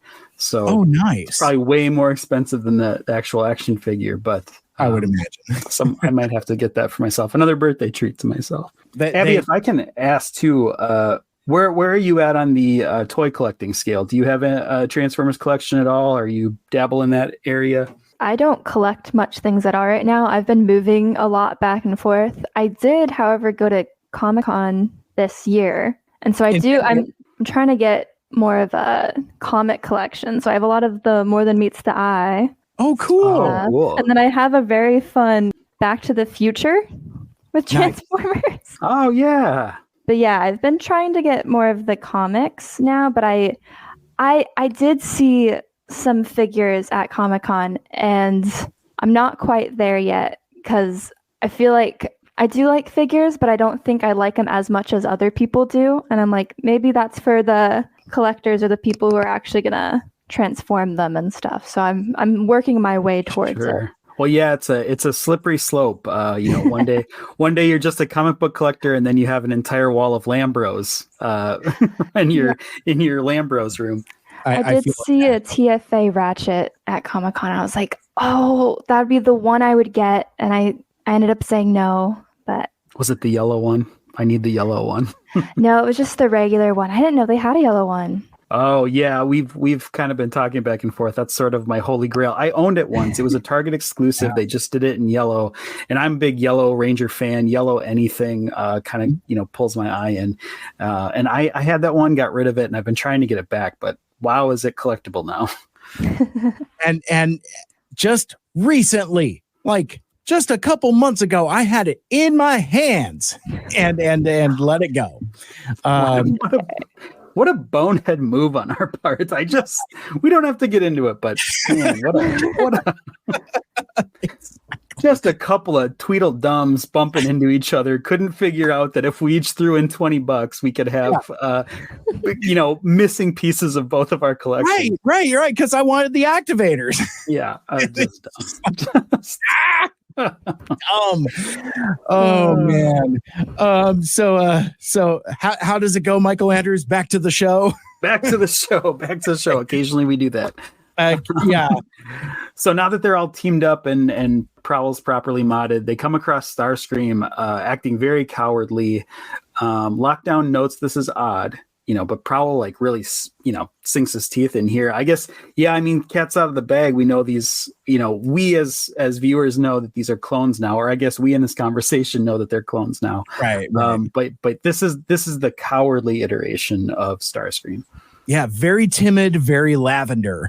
And even before that, one thing I wanted to call note to is so they're looking for the specific Starscream Allspark energy signature. I wonder though, are they? Oh man, So we've seen throughout season 2 where they can specifically detect Allspark fragments, right? But on both sides, both the Autobots and the Decepticons can detect Allspark fragments. Are they detecting this as Allspark energy, or are they detecting it as Starscream? Because either way you slice it, it brings up questions, because we know now that this is a clone. But like, maybe I should stop asking it at that point, because like I originally brought this up just so that I can make a comment about you get a look inside Lockdown's interior when he's in vehicle mode, and it's all chains and skulls and all heavy metal and stuff. I love that. I love that the attention of detail is not just on the exterior, but on the interior as well. He's got like this like giant skull shifter and a chain steering wheel. I like to picture, Mike, the interior of your very first car, hot off the cake you had at your 15th birthday. Was this like your first car interior? I did have a chain on my wallet and wore a leather jacket at that time, so that wouldn't be entirely out of place there. But yeah, this very timid Starscream is just like, almost sounded like, Henry Masterson calling in a Decepticon. He's like, please don't hurt me. Don't take me to Megatron, please. Anything but Megatron. Right. Yeah, it really hams it up. Yeah. But yeah, this is where I was saying, like, Prowl just kind of like, goes for it. Like he's ready to try out these mods. He wants to do it. Sort of sad, I guess, watching his descent this entire episode. Yeah, and it's kind of incremental. It's like, right. And in a weird way, it's kind of like what Ratchet was saying, like when he was telling Prime at the beginning of the episode. He's just like, I've seen this before. You get a taste for mods and upgrades, and it's fascinating to see this kind of in real time as Prowl's personality. His personality doesn't change, but his behavior changes, and that influences his personality. I wrote in my notes, Prowl confesses to liking his upgrades, has not been this arrogant in some time. 100%. One thing I do like about it, though, even though we're kind of seeing tragedy unfold, sure. We get more jump jet antics, and they're like the upgraded jump jets. And this animation's done beautifully throughout. These whatever happens to Prowl's jump jets is like this cool sort of, almost like a Ghostbusters proton stream, like ringed energy blast. I really think it's cool and kind of feeds more into that anime vibe. 100%. Lockdown. I love this. I love how conceited Lockdown is, because he's like, you remind me of somebody. Oh yeah, me. Yeah. Yeah. This is I've taken a page out of that book a couple times, right? You see someone do something cool and you're like, whoa, he reminds me of a young me. Yeah. He's like, eh. Yeah. Or I would say he reminds me of an old me because I'm so young and hip. Yeah, there you go. How do you do, fellow young people? Yeah. Nope, backwards cap. Yeah, right, exactly. But yeah, so he Lockdown calls Megatron. He calls 1-800 call Megatron, and Prowl gets real pearl clutchy here. He's like, "Oh man, how I can't believe that you're in league with Megatron." And Lockdown has this great line. He's like, "Who do you think issued that bounty? Autobots?"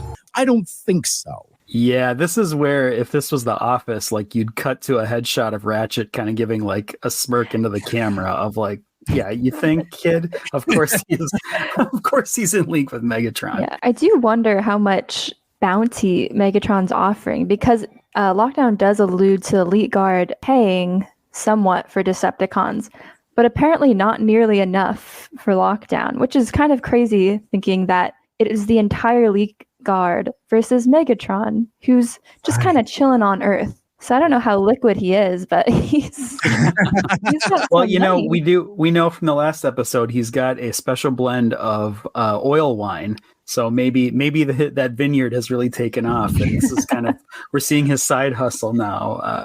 Oh man, it's a really Francis Ford Coppola situation. He's got Megatron's private blend, Transform and Rise Up private blend, and it's just got like a picture of Megatron on it. And yeah, so now he has a very profitable oil wine business. But that's what he needed the tachyon emitter for, right? The transmitter, so he can get his commercial out to the universe. He can buy advertising. Yeah. But no, I have a different take on this, and it kind of speaks to the landscape of the Autobot Decepticon conflict here in the context of Transformers Animated. Let's not forget how this show starts. It's a propaganda video from the Autobots talking about the old Decepticon war. Let's not forget that prior to this, we haven't seen Decepticons in a really long time, to the point where even the younger bots are like, oh, they're a myth. We don't even believe in Decepticons. Sentinel Prime doesn't even believe in Decepticons until one literally attacks him. And it speaks to the hierarchy and kind of classism a little bit. So like Abbey, you were talking about the difference between what the Elite Guard pays and what Megatron pays. Megatron pays handsomely because he has to. He has the resources to get the job done, and because he's a good manager and probably comes from humble beginnings like we speculated, he knows what it costs to get the job done. And Megatron probably pays a fair wage. That's a dude that is into workers' rights, as we know. The Autobots, however, and the Elite Guard, however, they're the man. They're the establishment. Do you think the government is going to pay competitively to what a motivated privateer would be? I don't know if Megatron's a privateer, but I'm trying to avoid more uncomfortable characteristics of how much does the government pay versus what terrorists pay. So I'm trying to soften those corners as I can, but still to underscore, it's a throwaway line, but it doesn't surprise me that the Elite Guard is cheap. That the Autobots have the luxury of being the ruling class. They don't have to pay a premium. Yeah. I think the one thing we can all agree on is that they are the Elite Guard is probably paying with Cybertronian tax dollars. I think that's at least we can agree on. Yeah. And then again, if most of Cybertron doesn't even know Starscream exists, they just keep their mouth shut and hope he doesn't come to Cybertron, because they haven't been to Cybertron for a really long time. Right. Yeah. The regular workaday Cybertronian who presumably is mostly Autobot, but maybe there's some unaffiliated folks. Maybe there's even Decepticons. We don't really know what the landscape of Cybertron is, other than to know that the Autobots are definitively the victors, which is something that when you think about Transformers lore as a whole is not all that common. More often than not, and I didn't really clue into this until I was having some conversations with Jim Sorensen at TFCon, is that one of the things that makes Transformers Animated stick out is that it kind of flips the dynamic in that the Decepticons are kind of on the run and scrappy. Now, granted, they're still evil, but in G1, the Autobots have been hunted to near extinction, and they're skulking around in the middle of the night, stealing Energon collectors and that kind of thing. And that's the whole reason why they even leave Cybertron, is to find more energy, because running around in the middle of the night, Bumblebee and Wheeljack, that's not cutting it anymore. So TFA flips it entirely in that the Autobots have definitively won the war. They are in charge. And I wonder, as we go down the stretch, if there's even more narrative meat on that bone, because, you know, again, anybody who's read IDW knows that, you know, there's something about absolute power and corrupting absolutely. You know, we all know about, you know, how young Orion Pax, not yet Optimus Prime, says, like, you know, hey man, my friend Megatron told me 3 things, and one of them was like, you know, how to get rid of you, you know, that kind of thing. But, you know, not to get too deep into that tangent, but I thought that, like, this little throwaway line about what the elite guard pays for bounties, I think kind of like tugs at the thread of like what the real power dynamics here are in the universe. Yeah, and kind of when you compared it to G1, you know, the Autobots are meant to represent these blue collar workers, and our main cast of Autobots kind of does that. But when you see the Elite Guard, they're not those same workers. There's definitely a different step up in how they act and how they interact with the world. And so I think our main cast still has that same, you know, kind of blue collar attitude where they're helping and trying to be very charitable to the city they're sharing with, you know, organics. But Sentinel doesn't seem that way. Ultra Magnus doesn't even seem that way. Jazz has his moments, but he's still kind of under the impression of, no, we're right. You know, Sentinel is right, Magnus is right. So it is a really fun dynamic that I've always liked about TFA, where it's like the Decepticons are definitely bad, but maybe they aren't the only bad guys. Maybe not all Autobots are very good. Right. Yeah, and it's weird, as a big Sentinel Prime fan and a big Elite Guard fan, and I have the insignia all over stuff at my house because I've bought that sticker a billion times. But it's kind of hard for me now watching this show for this project, because I did like kind of hero worship them.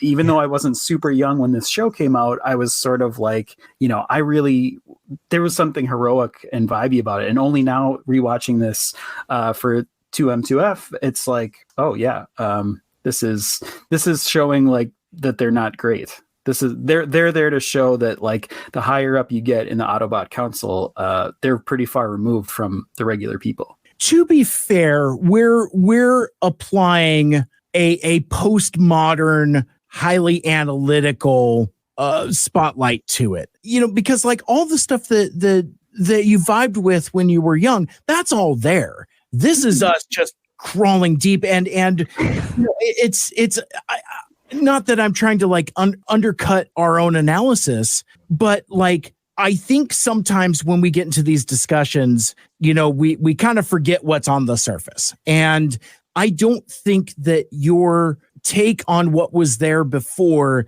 is invalid or less than or even inaccurate. It's just when you take a hyper-focused, analytical, postmodern, post-ironic type of level of analysis, that's where you start to see this stuff. But on the surface, I agree to that to some extent. But I do think that other side was always there. I just sort of had, you know, hero goggles on, sort of to. I just saw cool big, tall blue dudes. One of them had a big hammer, and I started glommed onto that. But I think it was always there. I think it was always there, just a little bit of a negative connotation along with the Elite Guard. Even their name, the Elite Guard, speaks to elitism and you know, being above everyone. Yeah. Okay, fine. I won't try to talk. No. You know, I want to be dark and brooding today, Mike. Just let me have it. Contemplative. You got your dark brooding roast. He's like, oh my gosh. It's like, how do you take it? Black. like my soul. Like turns down the lights. It's like, it's not time for the preview haiku yet. This is how I prepare for the preview haiku. This is how I get myself there. You know? Yeah. He brews his own espresso and has a teeny tiny glass. He puts on a beret and dark glasses. It's quite the thing. Oh, beautiful. but no, one of the things that is interesting about this project and these types of discussions, and I guess where my overclocked defensiveness kicked in all of a sudden there is because Michael Anders, this isn't the first time we've had these kinds of discussions. Like, really, like our Along Came a Spider episode was like a huge nostalgia buster for you, you know, where it's like it really didn't click with Lita in terms of like the treatment of Alita 1. And there were all kinds of like postmodern stuff that I brought in my analysis. And you were just like, well, there goes my favorite Halloween episode. I guess just fuck everything and fuck everybody. I'm just going to be a fruity teenager. Yeah, Abbey, look at him looking like he didn't shit on it for 3 hours right in front of me, and then oh no, we didn't break your spirit, did we? If it makes you feel any better, I like that episode. Yeah, I think so it's fun. I like it the episode too. It just oh wow! all right. Back to the show. So we I think we leave off here where Prowl has a change of mind. He's like, don't worry, you're not going to Megatron. But like I love Lockdown's like instincts. Like, you know, he hears like the gun cocking or something, and he's already got the bolo attack ready. That's when Optimus shows up, and I put in all caps the axe ! Because Prowl is tied up. Anytime, Abbey, as you might have noticed, anytime that axe comes out, Mike Seibert's notes just go right out the window. He's just drooling over that axe. It's a good axe. They make like such a point of it. Like there's this big hero shot where you can like hear, like it's like shing. It's like they did that for me, but like I mean, they're putting emphasis on it for a reason. But again, Optimus is just puzzled. He is so befuddled. He's like, what's gotten into you lately? And of course, Ratchet's got it all figured out. I'll tell you what's gotten into him. Mods and upgrades. Yeah, this is a tough moment because he just like takes off, and I that was quite the twist for me, because I thought this was going to be sort of that you're right, I did wrong, I'm sorry, let's do it as a team moment.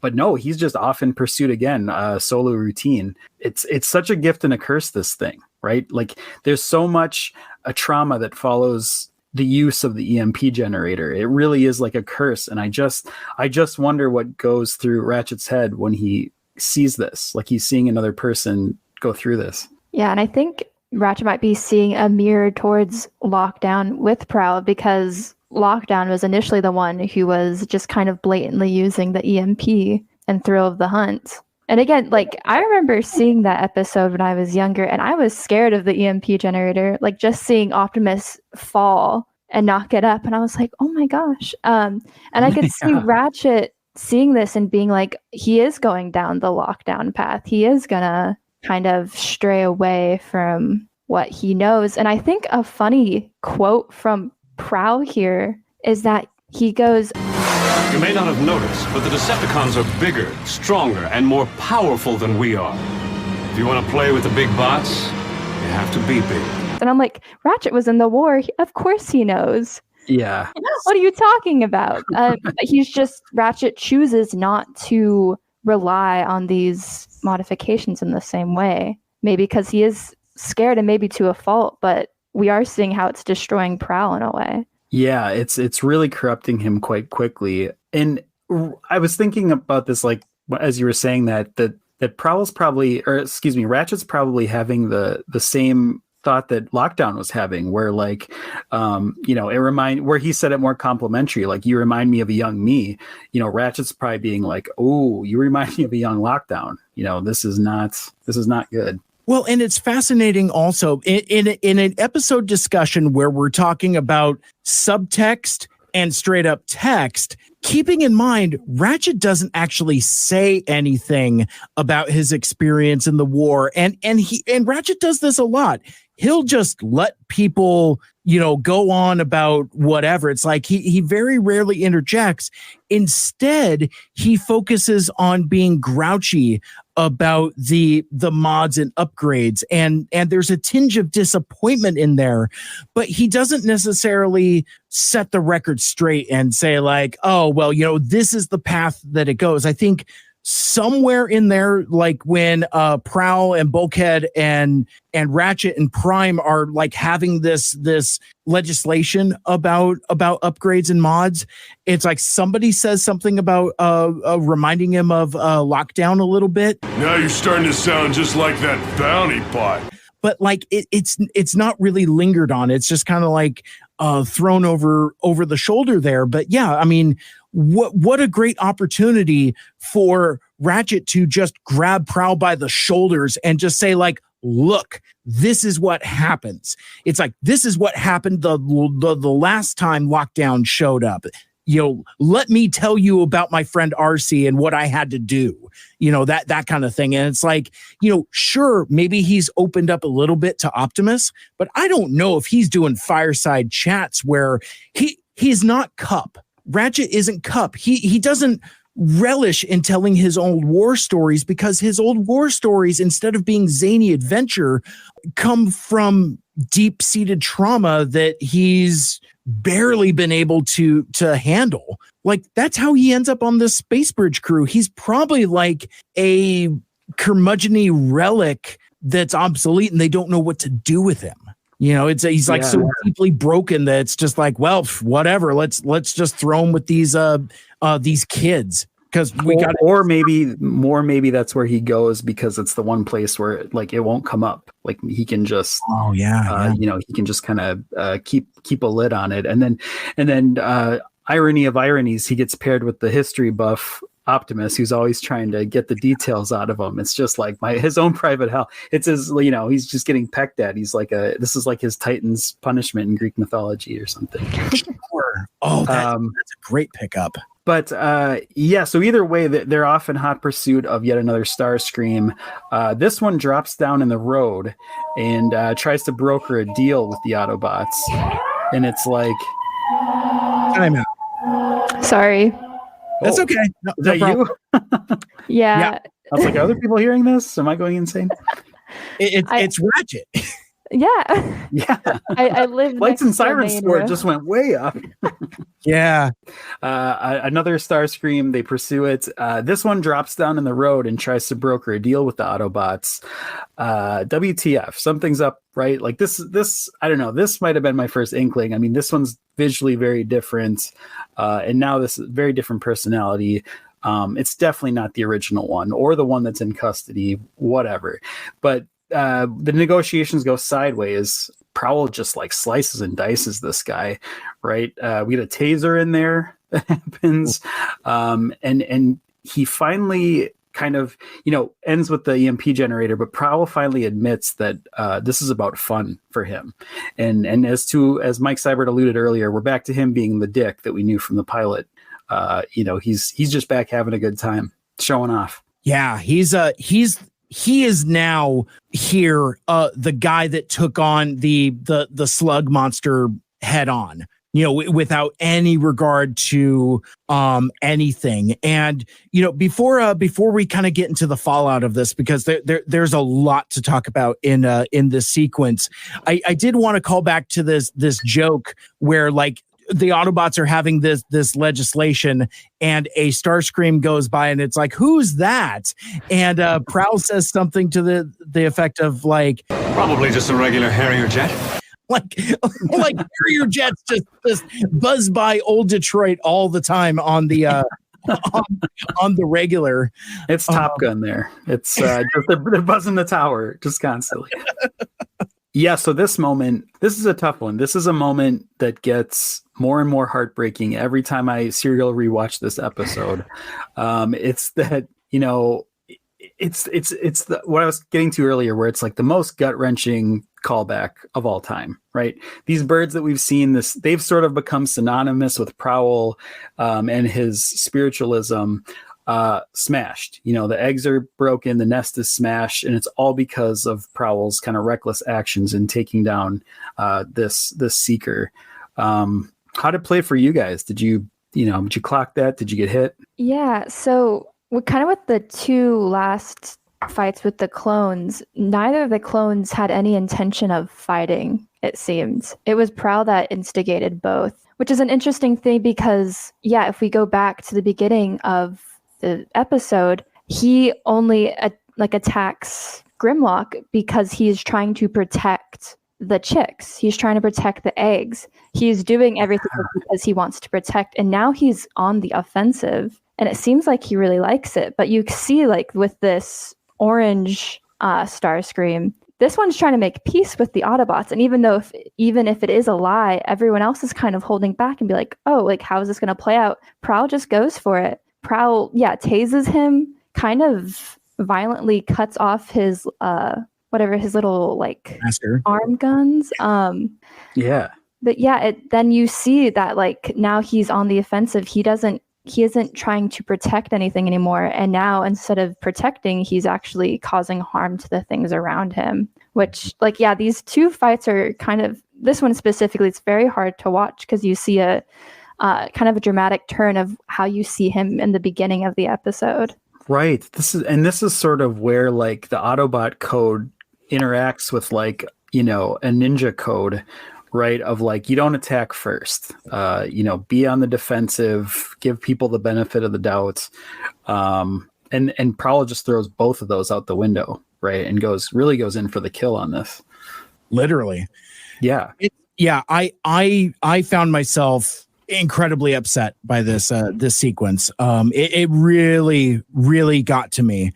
And Abbey, the point you just made about this Starscream, and even the other Starscream as well, I didn't quite pick up on that, and that makes it even so much more worse, because, like, this burnt orange, rust colored Starscream, he's smug and he's slick and he's smarmy.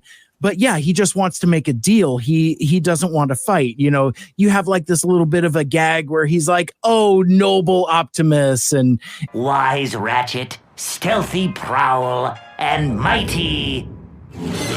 And he doesn't know Bulkhead's name, and it's all played for laughs. He even specifically says he wants to deal, not to fight. And it's the fallout of that is especially heartbreaking because, like, Ratchet, and you don't even know what's happened yet. All you see, the focus of the frame is just on the combat.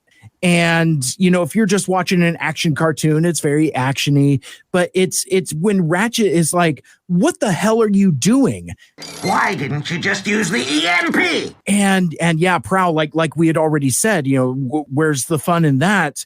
But, like, then you just slow pan over. I mean, it kind of reminds me of, like, the end of the Golden Lagoon in G1 with, poor Beachcomber saying, like, "Yeah, well, I guess we won." But Prowl doesn't even have that self-awareness. But, like, you pan over, and it's fascinating that the only destruction that is depicted is nature. Busted trees, the empty bird's nest, and of course, most potently, the broken eggs. But I think what really seals the deal. So it's like I felt actually literally upset by seeing the broken eggs.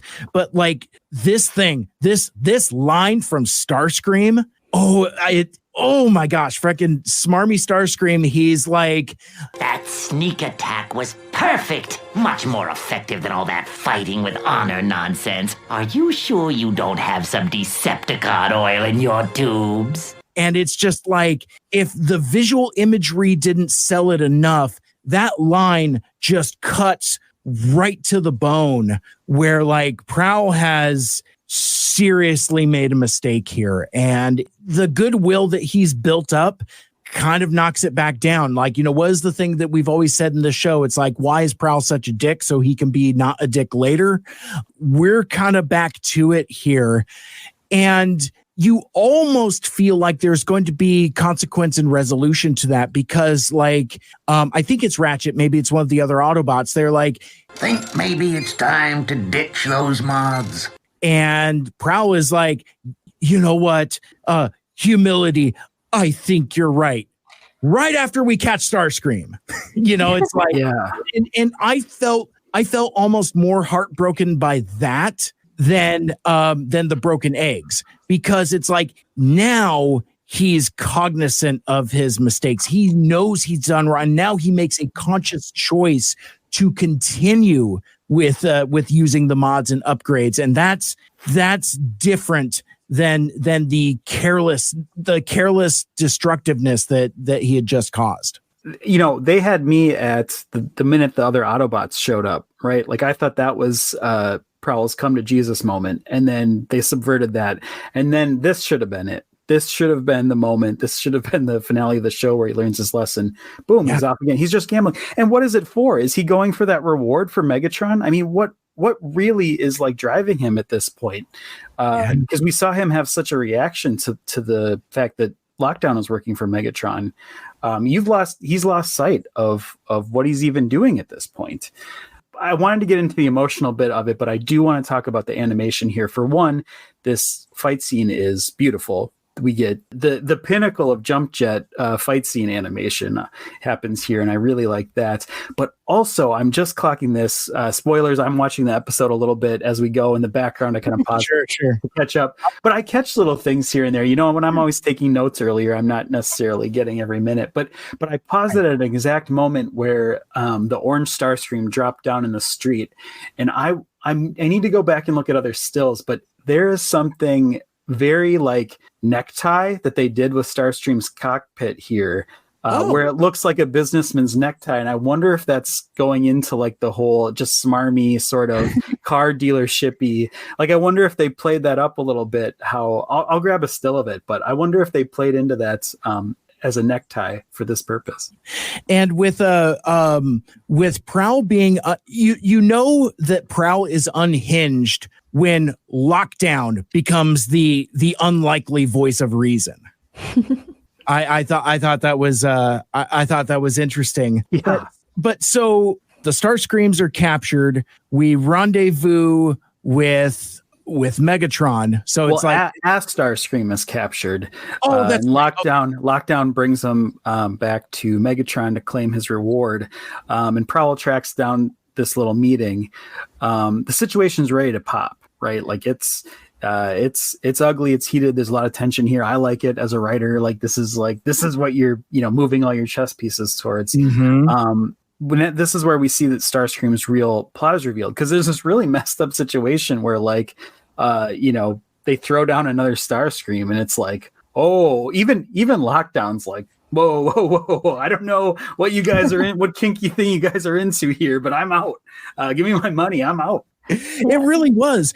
But like, I don't know why I didn't write this down in my notes, because it is such a critical moment in this evolution of Prowl's character. What is Prowl's defining trait, right? Stillness, then strike. You'll be stealthy. He just, in his samurai armor, stumbles around in the warehouse and like starts knocking stuff over. And of course, Megatron hears him. He's like, get the Autobot interloper. And to me, that's a perfect illustration of how far Prowl has fallen at this point, where he can't even be bothered to be stealthy very well. Like, literally, like, you had one job and he doesn't. Even at the beginning of this episode, he's like, this is a job for a recon mission for somebody who does the stealth. And here he is failing at his job. This guy couldn't stealth his way out of a warehouse. Yeah, that's true. Yeah, that's a really good point. He's come full circle, unhinged. Just can't even do the one thing he's known for. One thing I did like about this scene is like all the cocking of the weapons on the Decepticon side and kind of standoff. The standoff is this so had great. A Dark of a Moon vibe for me in the street with Ironhide and the Sideswipe and the two Decepticons. Like, I really like that called back to this for me. Yeah, I wrote in my notes. And there's the silence that follows Michael Andrews' trademark Dark of the Moon reference, right? No, you good. Yeah, great. Move on. But yeah, no, it's so Lockdown wants to collect, but he's like, I just take my money and go. You guys got all this stuff you need to figure out. But here is where the trap gets sprung, because now at some point the Autobots bust in, and like we were all saying, it's like, you have like this like 8-way standoff. Everybody's pointing guns at everybody, and then that's when you get the reveal of like, the cockpits slide back on the Starscreams. You get this like he's holding a thermal detonator type of thing, and you get some Starscream dialogue where he's like, I allowed you to capture these clones to fulfill my plan to eliminate you all. But especially you, mega fool, exclamation point, which I like that. He's like, he adds more letters. I think fool has more letters than Tron. Actually, it's the same number of letters, but still, it's like, he goes out of his way to call him a different name. Yeah. So yeah, it's like, so yeah, all the cards are on the table. We Starscream's scheme has been revealed. Yes. I think it was a little bold of Starscream to make a bomb that had so much time when the Decepticons can all fly away. But absolutely. That both points to his being a little bit of a dummy, and I think also this is that Decepticon trait of theatrics, and he probably learned it from Megatron, because we know this is a very theatrical Megatron. Yeah. We need to set the timer just long enough that I can get my good monologue out there.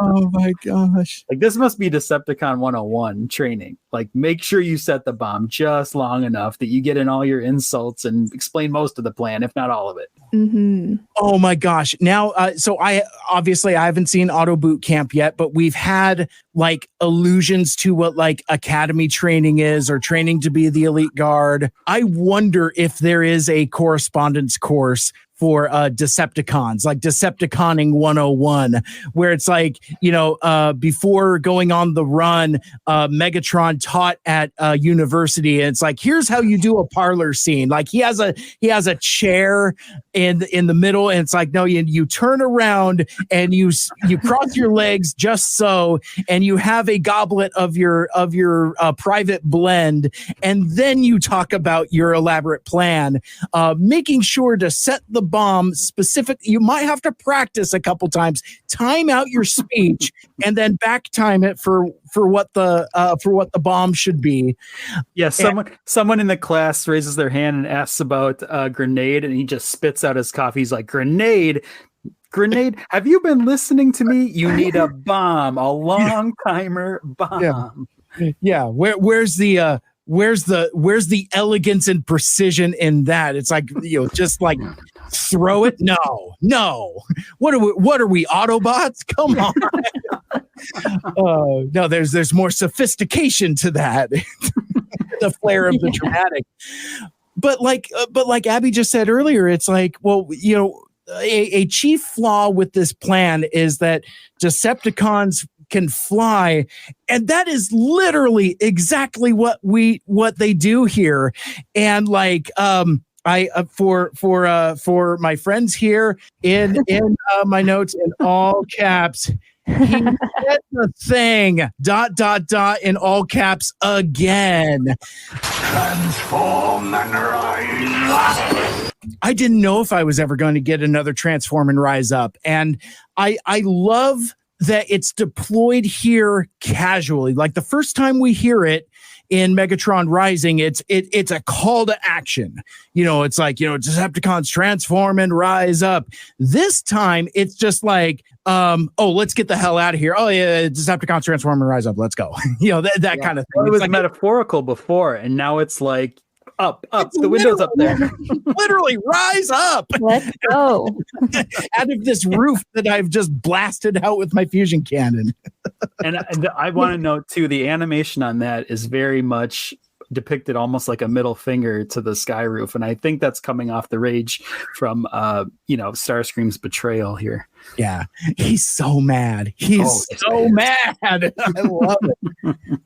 Oh man, but the Autobots here, the Decepticons have risen up, they're gone, and then it's like, well, do we go after them? Well, no, we have to defuse these bombs. And Prowl very quickly hatches a plan. Like he's already got this figured out. He welds the Starscream together and rockets them into the air.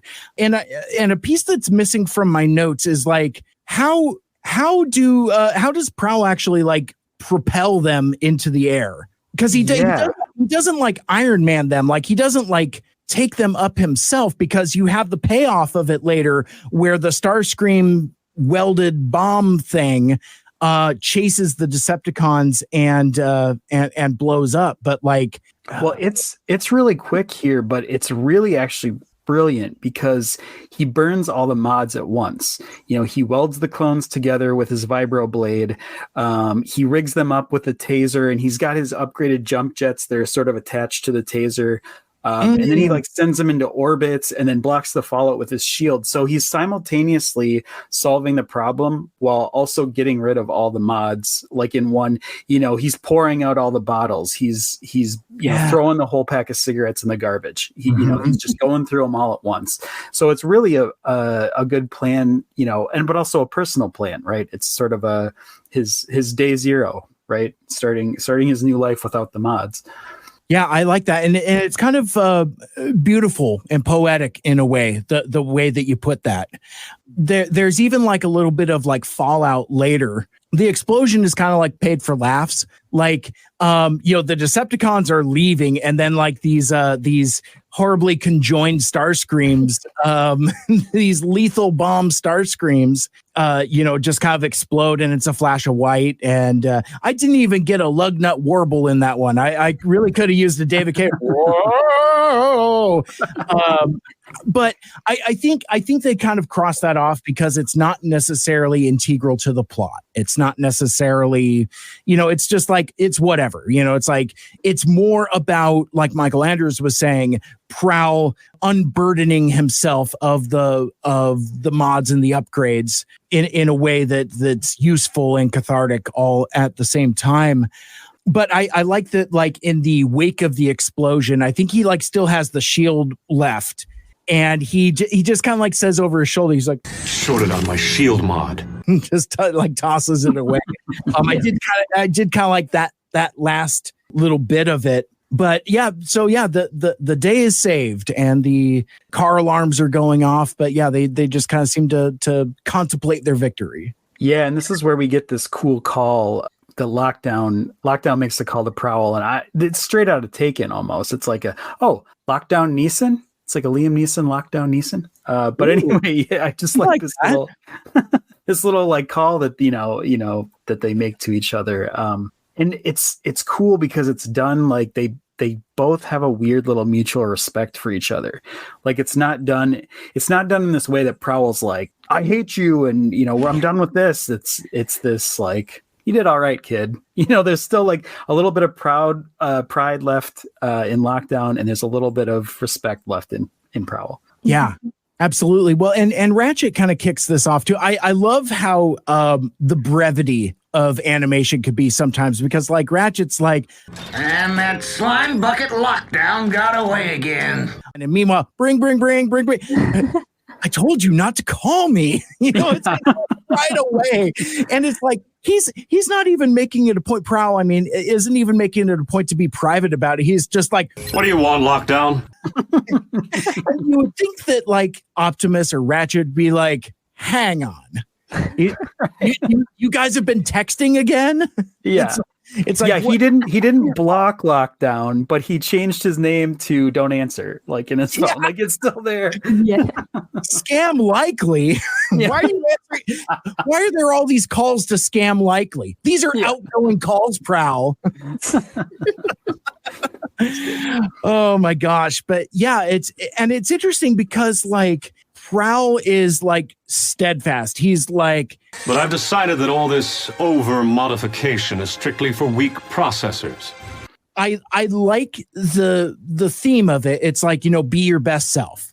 And he's like, yeah. Playing with your toys may have been fun for a while, but in the end, it just wasn't me.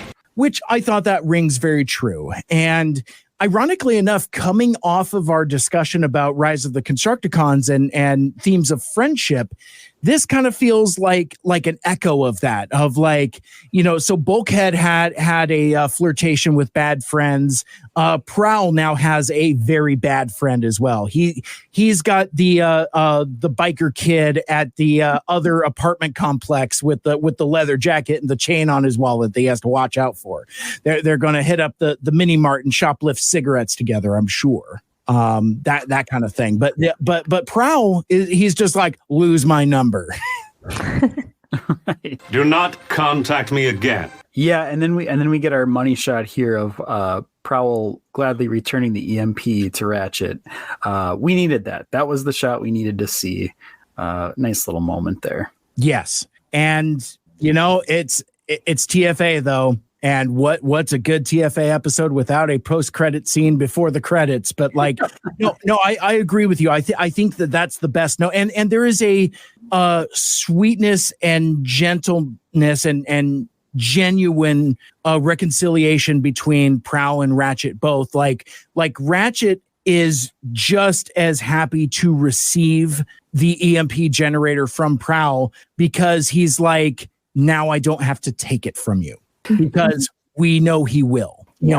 Imagine it would be, there's a version of this where it's a reprise of Sorry's Key, where like Optimus is like, enough of this shit, Ratchet, take it. Right. I don't know if you clocked this, Abbey, but there was a nice little moment there. It's just a split second change in Ratchet's facial feature when he gets handed the generator. It goes to like smirk, somber, smirk kind of a thing of just like, yeah, I have it back, but also, I have it back. Like there's kind of a interesting little moment there. Yeah. And maybe it was a parallel again to Lockdown because the only other person who's had Ratchet's EMP is Lockdown, and he did have to take it from him to make sure he didn't abuse it as he was, or just in general. And I do it was a really sweet interaction because Prowl literally just goes, thank you for letting me use this. I don't think I'll be needing it again, but it's like very appreciative almost.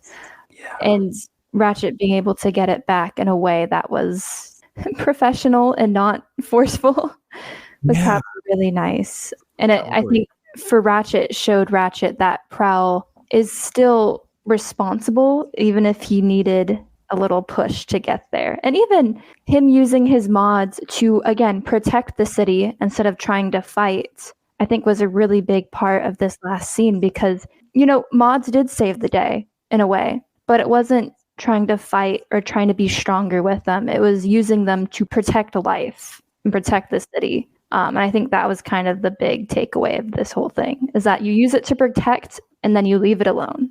Yeah, that's a beautiful take on it. And it kind of speaks to, mods or whatever you want to call it. It's the inconvenient truth of the sometimes you need to go too far and it works. And that's, unfortunately there is a lesson there too of sometimes you do have to like take things to the next level.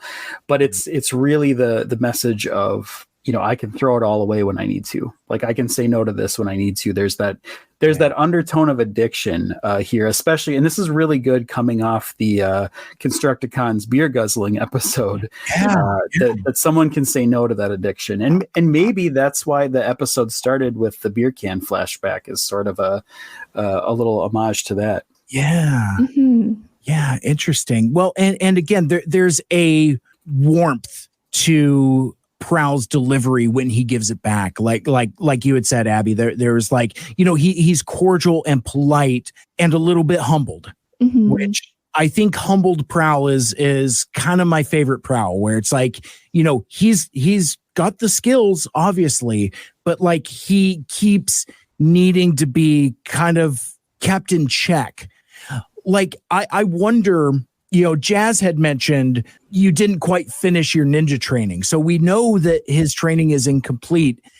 It does make me wonder what kind of setbacks he had for him to have this up-down type personality, where it's like he's hotly arrogant, but then also genuinely humble as well. Like at the same time, it has that oscillation. And it would be kind of interesting to dig into what causes that. Yeah, that's a good take. Well, this is our ending, folks. I'm going to speed over credit scene, right? Because this is where, I mean, this had such an impactful ending. I wish it would have just dropped off here. But of course, we have to see that, the clones are behind Starscream. He's whipping his stasis cuffs around. I love that. He's just twirling them around. Well, and it kind of points to what we were talking about earlier is, maybe there is something intentional about stasis cuffs don't work on Starscream. Maybe this is the last little visual nod of like, yeah, I have a little power here. You might just be picking locks, but it's cool. Right. Yeah, and we see the army of Seeker clones behind him, so more to come with them, apparently. Well, literally, like they even call out to it. So first of all, he's Starscream's watching a little MTV. He's watching a Megatron television where it's all Megatron channel. He saw it on Pluto. It's all just Megatron all the time. But yeah, he intercepts this broadcast where Megatron is just like, not only am I upping the bounty of the traitor Starscream. Again, it's like, the assassination of Jesse James by the traitor Starscream, that kind of thing. But like, he also says, only this time, make sure you get the real Starscream. So now Megatron has it in his mind that, and he's made it known to the universe that this clone game is a thing, that it's a arrow that Starscream has added to his quiver, his literal arsenal, as we'll see. Starscream says something about this here where he's like, what does it take to destroy you? Because he's surprised that Megatron has survived the explosion. Like, you would think 2 bombs would do it. 2 bombs, too furious. But, but it didn't. But like, it closes out where Starscream just musing that there's more of that where that came from. And then it's this long zoom on these seemingly endless clones. And to leave it on an interesting note, all of the clones that we see appear to be prime Starscream colored. Well, no, like the primary Starscream, not they don't look like CFP Starscream. I'm just saying they look like Alpha Starscream. Like I guess what I was expecting, and again, I know I flew a little too close to the sun earlier with some of my Seeker clone legislation, but like, I would have liked to have seen different colors. It's like, I wanted to see like a Ramjet, a Dirge, a Thrust, a Thundercracker, a Starscream. I'm sorry, a Skywarp, maybe a Slipstream. But like, so not seeing that tells me that whatever that is, that's something else entirely from this, I guess, is just what my takeaway is. So feel free and take gulps of your mugged tea there. Yeah, it's like, so, but for me, the first time watcher, I don't know what to make of that then. So it's like, well, I know that clones are on the board, but does that mean that other Seekers are because like, I've seen toys of these. It's like, I've seen a Skywarp toy. I've seen a Dirge toy, so it's like, now my first time viewer brain is even more scrambled than it was previously, now that I have the reveal of this vault of endless Starscream clones, and I'll leave it there. Well, yeah, I think it's really smart 2 ways. It's smart in that, well, how you were saying, it almost brings up more questions than it answers. But it also, I think this is like the first depiction we've seen of the Seekers as actual clones, or like clones of Starscream. I know this comes back in Transformers Prime, but this feels such an on-brand animated way to bring the Seekers into this show of like, what's the twist on them going to be? Oh, how about their actual Starscream clones, and have different facets of personality. Yeah, absolutely. I think that calls back to G1 in a sense, where, they're all basically just recolors of Starscream, and they have their different personalities and voices. But if you were to just take, like Skywarp and Starscream, they're the same mold, just different colors. 100%, yeah. And we see that here with the used car dealer Starscream, and with the super timid Starscream, and I don't know if this is taffy that gets pulled out in other episodes, but like, there is a question of autonomy, because not unlike any time we talk about any life form that's imbued with allspark energy, but also just like robots in general. So it's like, sure, these are clones of Starscream. They appear to have some kind of aspect of Starscream's personality because he is a coward and he is a deal broker. So both of those are genuine traits of Starscream's personality. But like, are these things alive? So are these is he murdering these sentient beings, or are they just automatons? The coloring and the personality aspect of it is what's kind of making my antenna go crooked. Right. Well, one thing's for sure: begun the Clone War has. Well done. Well done.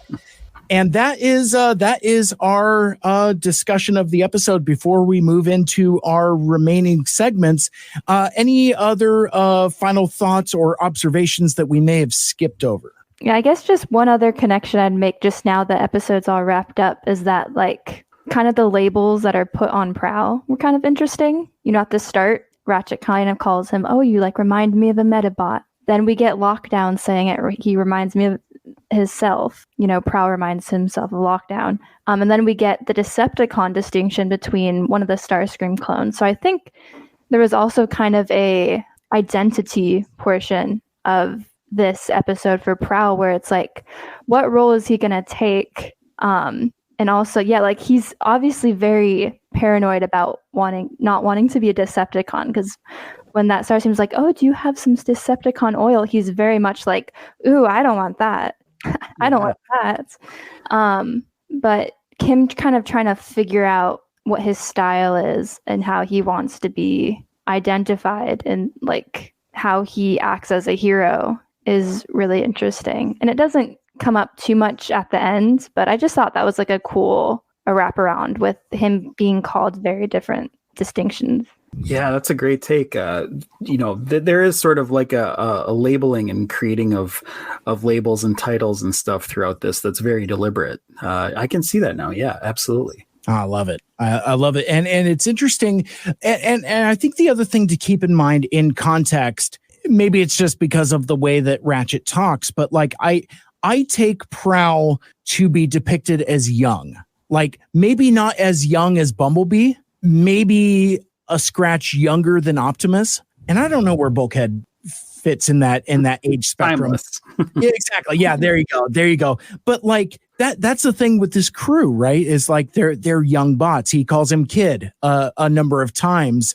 But like part of the thing of growing up is learning what your identity is. And I think all of the things that you throw out there, Abby, kind of like, what's he going to end up being? What is kind of like Prowl's final form? Because now he feels himself drawn a few different directions. And maybe just straight ninja isn't as binary as it was before this adventure. You know, maybe he gets into bounty hunting. Maybe he gets into medical or something like that. It's like he can be anything he wants at this point. And I think that juxtaposition is very fascinating and interesting to see how that goes down the stretch as we see more and more of this guy. Mm-hmm. Totally. Coolness. So with that, it is time for Mike's G1 score. And with this one, I was surprised how high my G1 score is, because there really isn't a whole lot of explicit G1 narrative in here. You know, it's like you got bounty hunters and you got clones and all this weird stuff that is incongruous with G1. But even so, I give this guy a 4.7.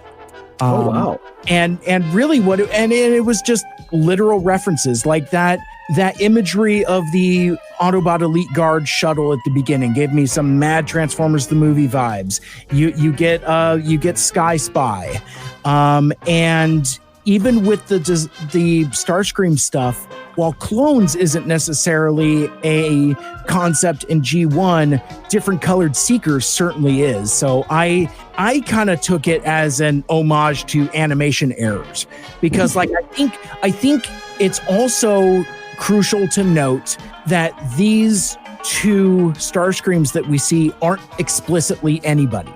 Like the burnt orange guy isn't Sunstorm. You know, it's like, so like the more lavender purple one isn't like G2 Ramjet, or like isn't like Bitstream, or, you know, any of the other purple adjacent seekers that we've seen before.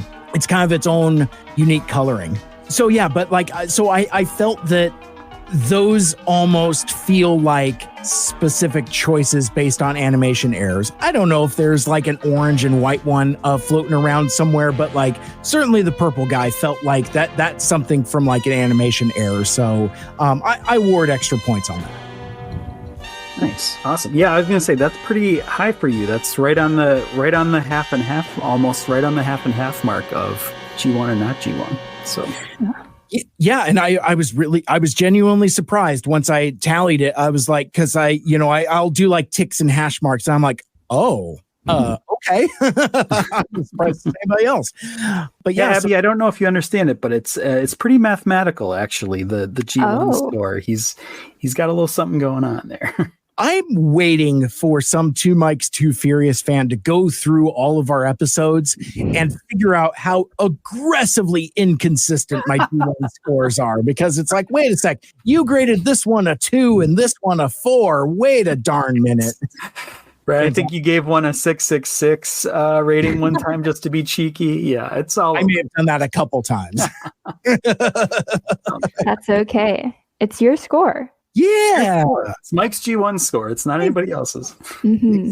Exactly.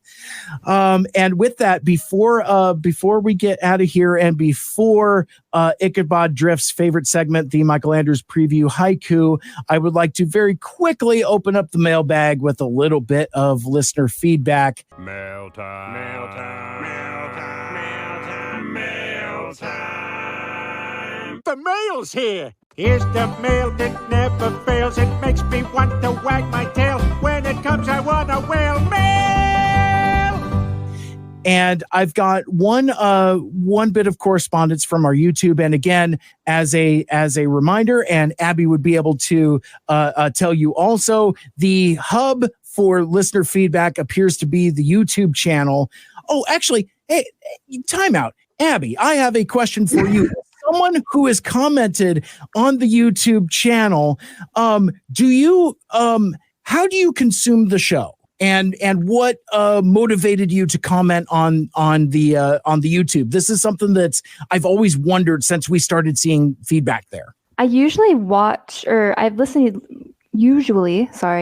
to this on Spotify. I didn't actually realize there was a YouTube until once it got into I think you guys had stated it.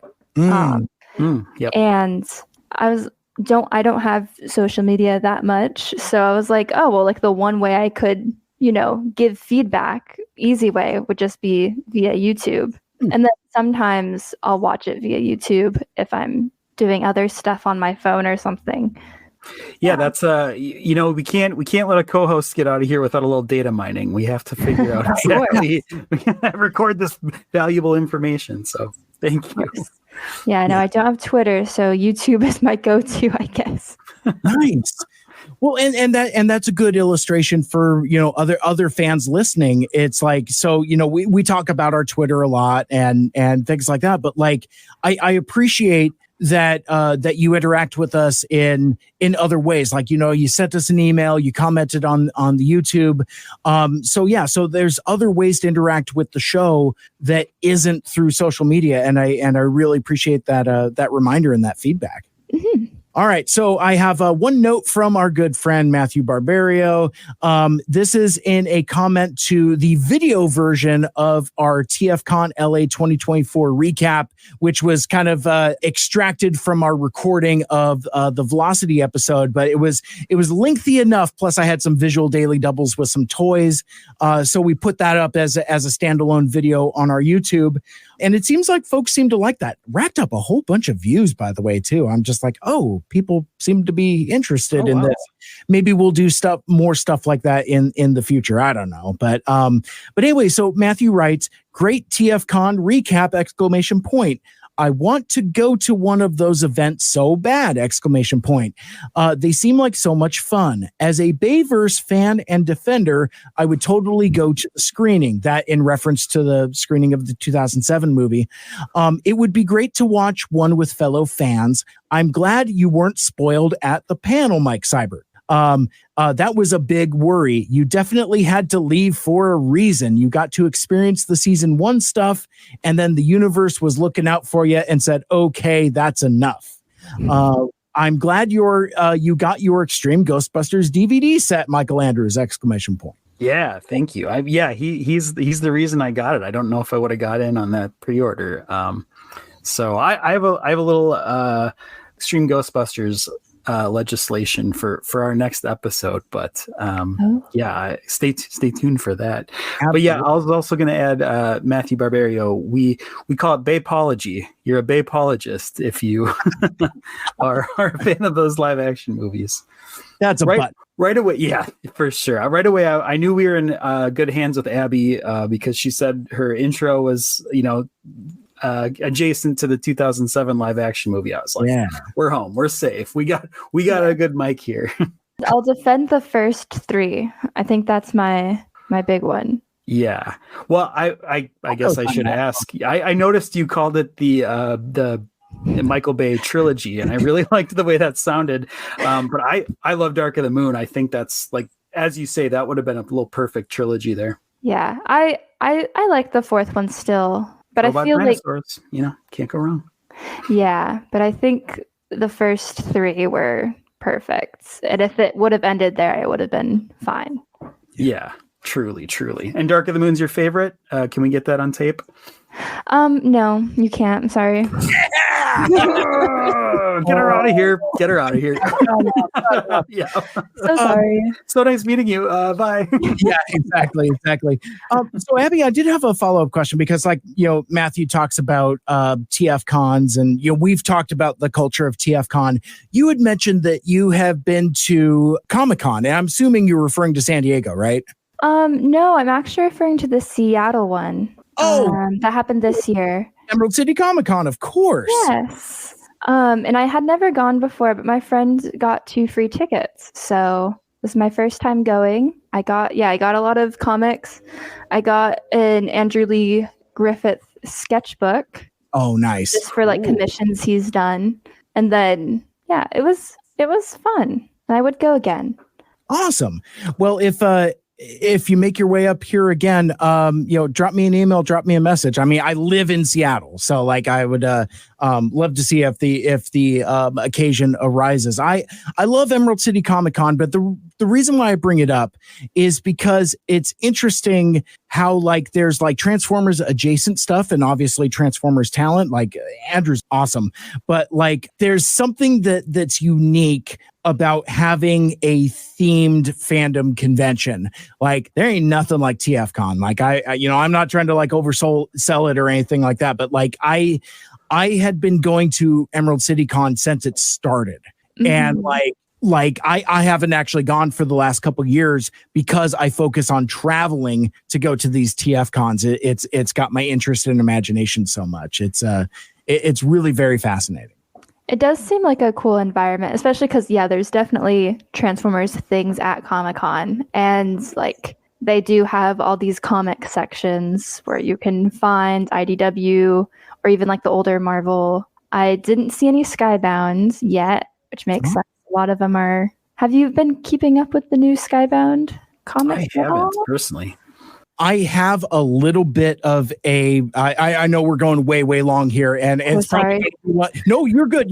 No, we're sorry for you. We're conscious of your time. And that's what it is. Brevity is not my first best strength, but I do have a little bit of Skybound follow-up legislation because we talked about this a fistful of episodes ago, where Jobot had said something about Skybound, and I had read the first couple issues. And it wasn't really clicking with me. It felt like if I was 13, I would have loved it because it's you have the explicitly graphic violence and it's dark, it's edgy, but when the more you consume of it, it is that, but it really kind of isn't. There literally is more to it than meets the eye, and I didn't necessarily give it enough credit. It took my buddy Ed pulling me aside at TFCon, and like, so we're at the bar like late at night. This is maybe like 9 o'clock at night, and he's got like a stack of comics. First of all, he gifted me a copy of Transformers #1, Cobra Commander #1, and a DC World's Finest Batman Superman comic, which I have not read yet. But like, so he gifted me some really cool comics. But he's like, do you mind spoilers? I'm like, I'm a citizen of Twitter.com, and I participate in Transformers Twitter. So it's like, I've seen pretty much everything in Skybound. So it's like, there's nothing left to spoil for me. He's like, okay. So, and he proceeds to put on like a clinic about like how important this story is to him. It really resonates with him in a deep way, and kind of fueled by his passion for it, made me want to give it a more fair shake. But I would be lying if I said that that's what the tipping point was.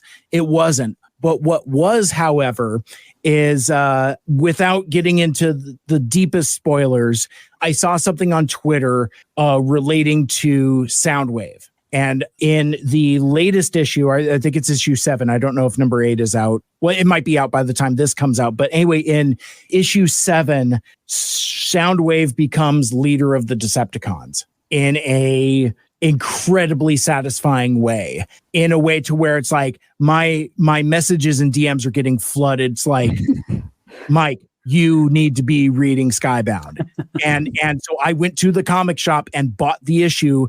And, I hadn't read all of the other ones, but like I read that issue 7, like in the car at the comic shop. I'm like, oh, I get it now. So I haven't gone back as of this recording. I haven't read all of the previous issues, but I think once I get caught up, I'm probably going to stick with it. So that's a very long-winded answer to like, I wasn't really high on Skybound when it first came out. I loved that people liked it, and I was questioning why it wasn't resonating with me. Like, I would have conversations with my buddy Ant about like, because he felt kind of the same way. It's just like, yeah, if we were 13, this would be great. But like as adults, I don't need dark Transformers. It's like, that's just at a time where like something like Transformers 1 is appealing to me. Earthspark is appealing to me. Animated is appealing to me. And at a time where like Netflix really didn't resonate with me at all, I think I kind of know what kind of Transformers I like, and Skybound didn't seem to be that for me. But like there's a specific Soundwave related panel in Skybound 7 where I'm just like, oh, this is cool. This is really cool. So anyway, that's kind of my little bit on Skybound following up there. Nice. Yeah, I still haven't read it in full, but I've definitely gotten spoiled already. But it does seem like a fun thing to get into. The art style is very different, which is kind of a fun thing as well than IDW. I was just going to add my 2 cents. Well, I don't want to get too far off the track, but I was just going to add my 2 cents of this conversation really made me want to read it now. I haven't read any of it so far, but I had a similar reaction that you had to this, Mike, to IDW 2.0, where I read the first couple and I was like, not for me. And then for whatever reason, I don't know, maybe I just had a day off or something. I dug in on some back issues and I got super into it. And now I own like all the hardcover volumes of it. I think it's really good. And I almost like it more than like IDW 1.0, I guess. Wow. It's a little more consolidated, it's a little bit more like, it's not all over the place. You don't have to read 15 issues of 15 different titles to get the story. It's pretty focused. That's kind of the curse of IDW 1.0 is towards the end, it gets really Marvel in the 90s. It's like, oh, you've got to be reading G.I. Joe and Rom the Space Knight. And I'm like, no, I don't. I don't, yeah, right. I don't want that. And I'm a fan of that stuff. And it's like, when you're losing fans because of how intrinsic the crossovers is, I mean, like, I think it's cool conceptually that Skywarp defects and becomes a member of G.I. Joe, but like, I don't I mean, I don't care that much. It's like, I don't know, man. It got that continuity. I think crossing it off the way they did and ending it was the only way to go because it had gotten so unwieldy. Like DC Comics has it figured out. Every few years they'll have like a Crisis on Infinite Earths or something like that, just to kind of like wipe the slate because it gets too gnarled. And that is the one thing that I think is pretty cool about Skybound is that it is a fresh new take. And of all the things that put me off, the art style was never one of them, because like I was familiar with Daniel Warren Johnson's work before. Like, he'd done like a Beta Ray Bill comic, a Wonder Woman comic, a straight up wrestling comic called Dude Powerbomb that he won a Eisner Award for. So I was picking up on what he's putting down, but simultaneously being like, maybe that's not for me. That could be, again, I compare Transformers to being on a bus. It's like, oh, there's my stop. Get off here. Oh, this isn't my stop. I'm just going to stay on the bus and keep going and wait for the next one. That kind of thing. Oh, yeah. Or maybe it's waiting at the bus stop and different iterations of the buses. It's an imperfect analogy. Yeah, we're workshopping that. Yeah. Yeah. In real time. So that's kind of a little bit of a follow up on Skybound. And I think More Than Meets the Eye and Lost Light really smokes. So Abbey, it was cool that I saw that you picked that up. I've got a few copies. I've Nice. got Have you read it all yet, or are you in the process of reading it, or where? I haven't read it all yet. Your journey. I started reading it online, I must admit, when I was over the summer. And then I've been working my way through it. And then there's actually some people, and I am forgetting the channel, but they'll do comic dubs of More Than Meets the Eye on YouTube. And so they voice the characters when they're speaking. And so I work in a lab, and sometimes I work like alone, and I would have that just in my ear while I'm doing stuff. And that was kind of a fun little thing to do. Cool. That's awesome. Like listening to an audiobook. Yeah. That's fascinating. Well, and I know Travis Arts, who voices Hot Rod in Cyberverse, has a channel like that. I don't know if it's the exact thing that you're on, but I know he's done some voice work as More Than Meets the Eye Rodimus. So it's like, nice. So yeah, that's check out that channel for some more, because like I've dipped in and thought it was pretty cool, but yeah, I don't remember if he's doing like full production read-alongs or if he's just like reading bits. Like I saw it like in shorts and like just clips. But I haven't checked out like full episodes or whatever. But it's neat. It's a fun concept. Yeah. All right, Michael Andrews, I think it's time. We're getting tired and Rummy, it's getting late. The semisonic is already, it's like, you don't have to go home, but you can't stay here. Like the bartender, instead of like dimming the lights, the bartender is actively flicking the lights on and off. It's like, let's go. You all see our true faces. Ugh. Yeah. Oh no. It's a good thing that it's audio with very little video. LOL. That's very sad.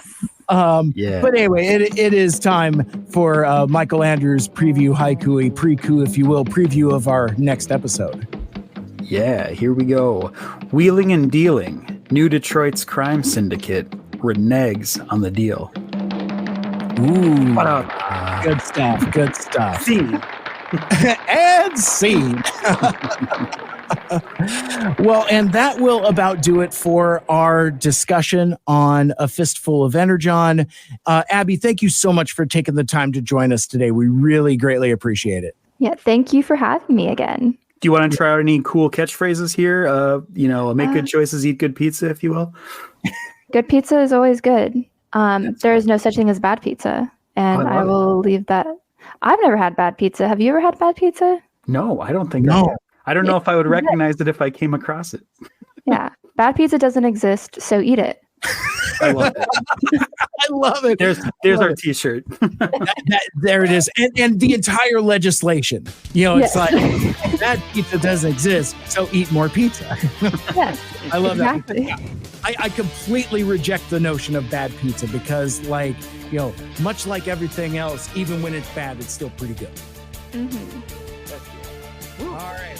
We did it. Want to be a guest on the show? Send us an email to mikes2furious@gmail.com. Interact with us on social media. You can follow 2 Mikes 2 Furious on Twitter, Facebook, and Instagram at 2 Mikes 2 Furious. You are Mike. You are Mike. You are Mike. Mike. Mike. Mike. Mike. So many Mike. So many Mike. So many Mike. So many Mike.